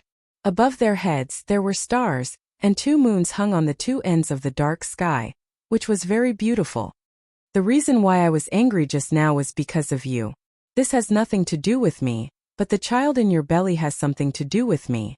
Sulu stared into her eyes and said, maybe you don't want to accept this life, but this is not your problem alone. I can't watch you drink and drive fast, and in the end lose your life and the life in your belly. Don't forget, the child's father is my best friend, so of course I can't allow you to do this. Zhou Yu was so angry that she laughed and said with a cold smile, even if someone has to take care of this, it should be Shi Qinghai, that hooligan. You have no right to say anything.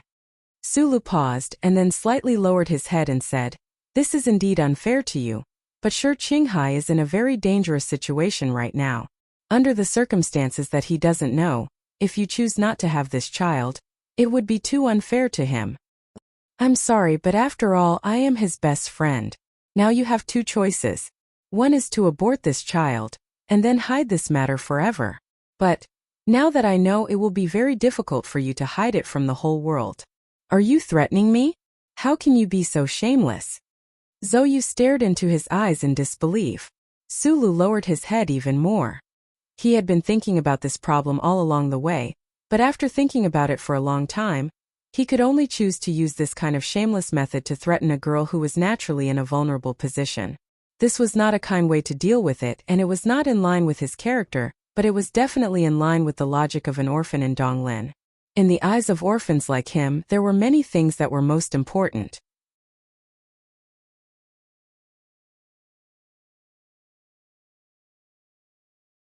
Chapter 160. I'm sorry. Sulu raised his head and expressed his apology very seriously. Wangdu Hospital is inside Linyuan. If you don't want this child, I can send you there right now. And then you'll tell the Tai family or my father about this. Zhou looked at him as if she wanted to eat him alive. Or you can choose the second option and give birth to the child. I'll take care of you during your pregnancy. Sulu thought for a moment and said very seriously, actually, you've been hesitating. Otherwise, you wouldn't have used alcohol and racing to try to cause some kind of accident. Since you also cherish the child in your belly, why don't you try to give birth to it? Give birth to it? What will happen after it's born? Zhou looked at Sulu with a pale face and said sadly. In the social environment of the Federation, there were many single mothers. Moreover, there was social assistance, so they rarely faced superficial discrimination. However, the problem was that Zhou was not the daughter of an ordinary family. I'll think of a way to find Shi Qinghai. After saying this, Sulu got out of the car and left Zhou alone in the car to make the most difficult choice. He quietly leaned against the heavy car door, lit up Mr. Shi's favorite cigarette, and took a deep breath. Shi Qinghai was his brother. He was an orphan and a fugitive pursued by the Federation government. He was in deep water and doing business on the edge of a knife. He might die silently one day.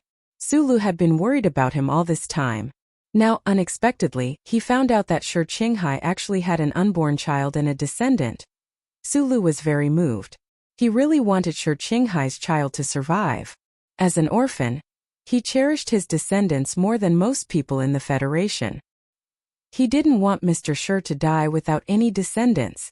It was this strong feeling that made him follow Zhou all the way to the entrance of Qingshan Park and have a conflict with those people. Therefore, he wanted to threaten Zhou. In fact, if the daughter of the Zhou family in the car really chose to have an abortion, he would only hide this matter in the bottom of his heart forever. The two people inside and outside the car quietly looked at the lights of Wangdu Hospital in the distance. In the time it took to smoke a cigarette, they both made up their minds. Zhou did not get out of the car, which meant that she had made a decision. If I really didn't want this child, I think you probably wouldn't have spread this matter to everyone, Zhou said coldly without looking at him as she gently fiddled with the slightly damp hair on her forehead. After a moment of silence, Sulu nodded and said, in the end, it's still you who can't bear to part with this child. Zhou's eyes were no longer as charming as usual. Instead, they were much softer. She didn't know what she was reluctant to part with. Her first man had died a long time ago. Although the case had never been solved, she knew that the male student, whom she didn't like very much, had actually died under the gun of her own brother. In fact, before she knew she was pregnant, she already had the existence of that beautiful man in her mind. Through her family's channels, she also knew that he was a spy for the anti-government army, and was currently wanted by the Federation government. This was very good. At least she didn't have to worry about whether or not that hooligan would be killed by the army sent by her family. He probably wouldn't have any way to survive in the Federation. Zhou laughed softly. Her laughter was filled with loneliness and mockery. She turned her head and looked at Sulu with a very strange gaze. She said softly, since you think you're his good brother and want to participate in this matter, then if there's any trouble in the future, you'll have to shoulder it. The girl in red, Zhou, was the incomparably pampered daughter of the Minister of National Defense, Zhou Yingxing. She was the younger generation that even the madam of the Tai family liked very much.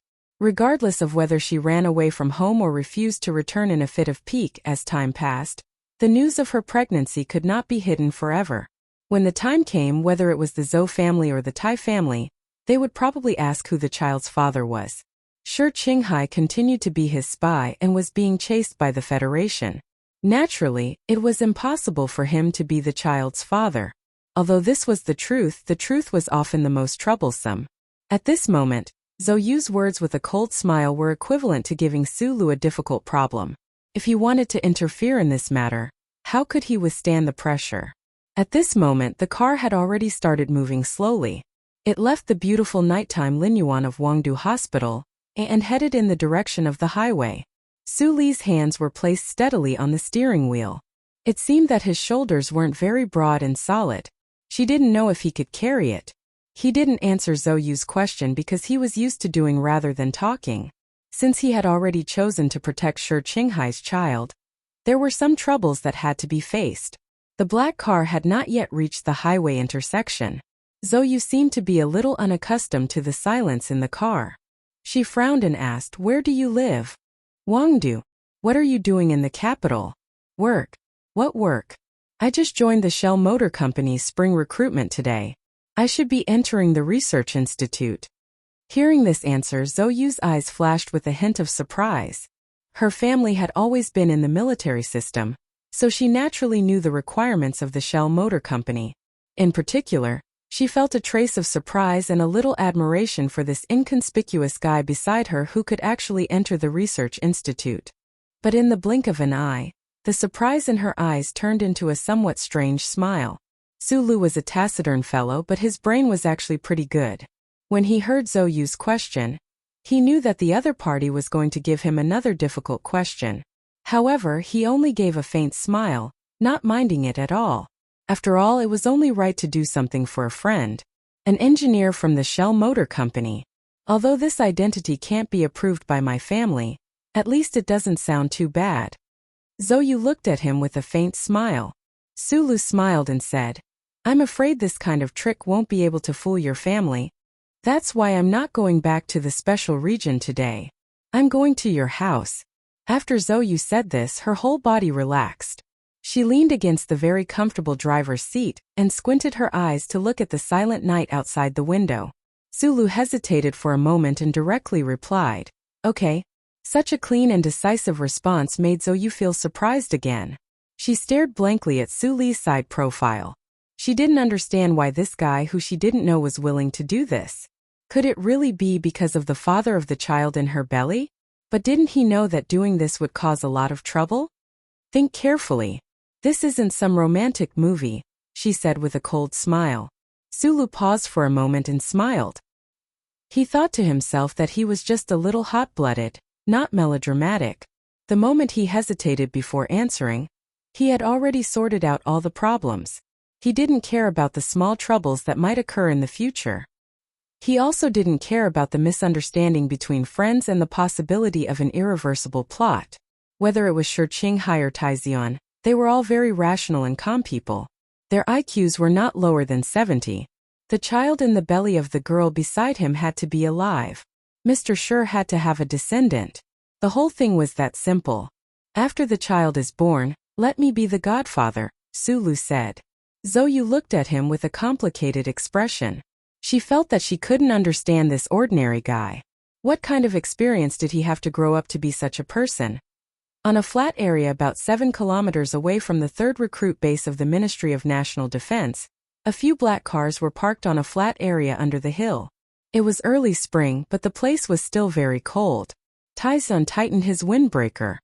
He looked at the silhouette of the military base in the distance and couldn't help but take a deep breath. His eyes were still calm, but they started to show a sense of determination. According to the original plan, he would use a year to finish his studies at Yue University before entering the Silin military district. He would throw himself into the front lines of the battle against the Empire's border troops, laying a solid foundation for his destined extraordinary life. At the very least, he would need to complete the blank part of the military. However, after the assassination in Linhai State, Taizuan changed the location of his military service from the West Woods military district to the S2 region, near the 4 states of Green Dragon Mountain. This decision was made by him alone. Other than his wife, not many people could understand his thoughts. At this time the phone rang. Taizion looked at the caller ID and couldn't help but smile. He hadn't received a call from that guy for many days. He didn't know how his recruitment exam in the capital was going. He was very clear about his abilities, so he wasn't worried and didn't think of calling. Through the phone, the expression on Taiyun's thin and pale face changed slightly. He was a little shocked, a little angry, and a little surprised. In the end, it turned into a bitter smile. After hanging up the phone, he was silent for a long time. He was very satisfied with Su Li's call. He was very shocked about the news of Yuzi's pregnancy. He was a little angry about the true identity of the child's father. This was a kind of anger that only men could understand. Although Taizion didn't think about having anything with Zhou, he still felt down when he found out that the girl in red who always liked him suddenly had a child with that rogue spy. If it wasn't for Sulu running back to Linhai, that person called Shi Qinghai would have died. Maybe it would have been better. Taizion thought silently. Then he handed the phone to Butler Jean, who had been quietly waiting behind him, and said slowly, "If Sula calls, there are some things that I need your help with." "Yes, young master," Butler Jean answered quietly. Taizion took his luggage from the car and carried it on his back. Under the gazes of the 10 or so core members of the Tai family, he walked along the mountain road and headed towards the military base in the distance. After walking for a long time, he waved his hand and flagged down a bus that was passing through the military base. Butler Jean silently watched his gradually disappearing figure. His heart was filled with mixed feelings. Young master finally took his first step. It was just that he had to hide his identity and work hard at the bottom of the second military region. Who knew how much pain he would have to go through? The bus stopped beside Taizion. The driver, who was smoking a cigarette, looked at him with an unfriendly expression and asked loudly, "New melon?"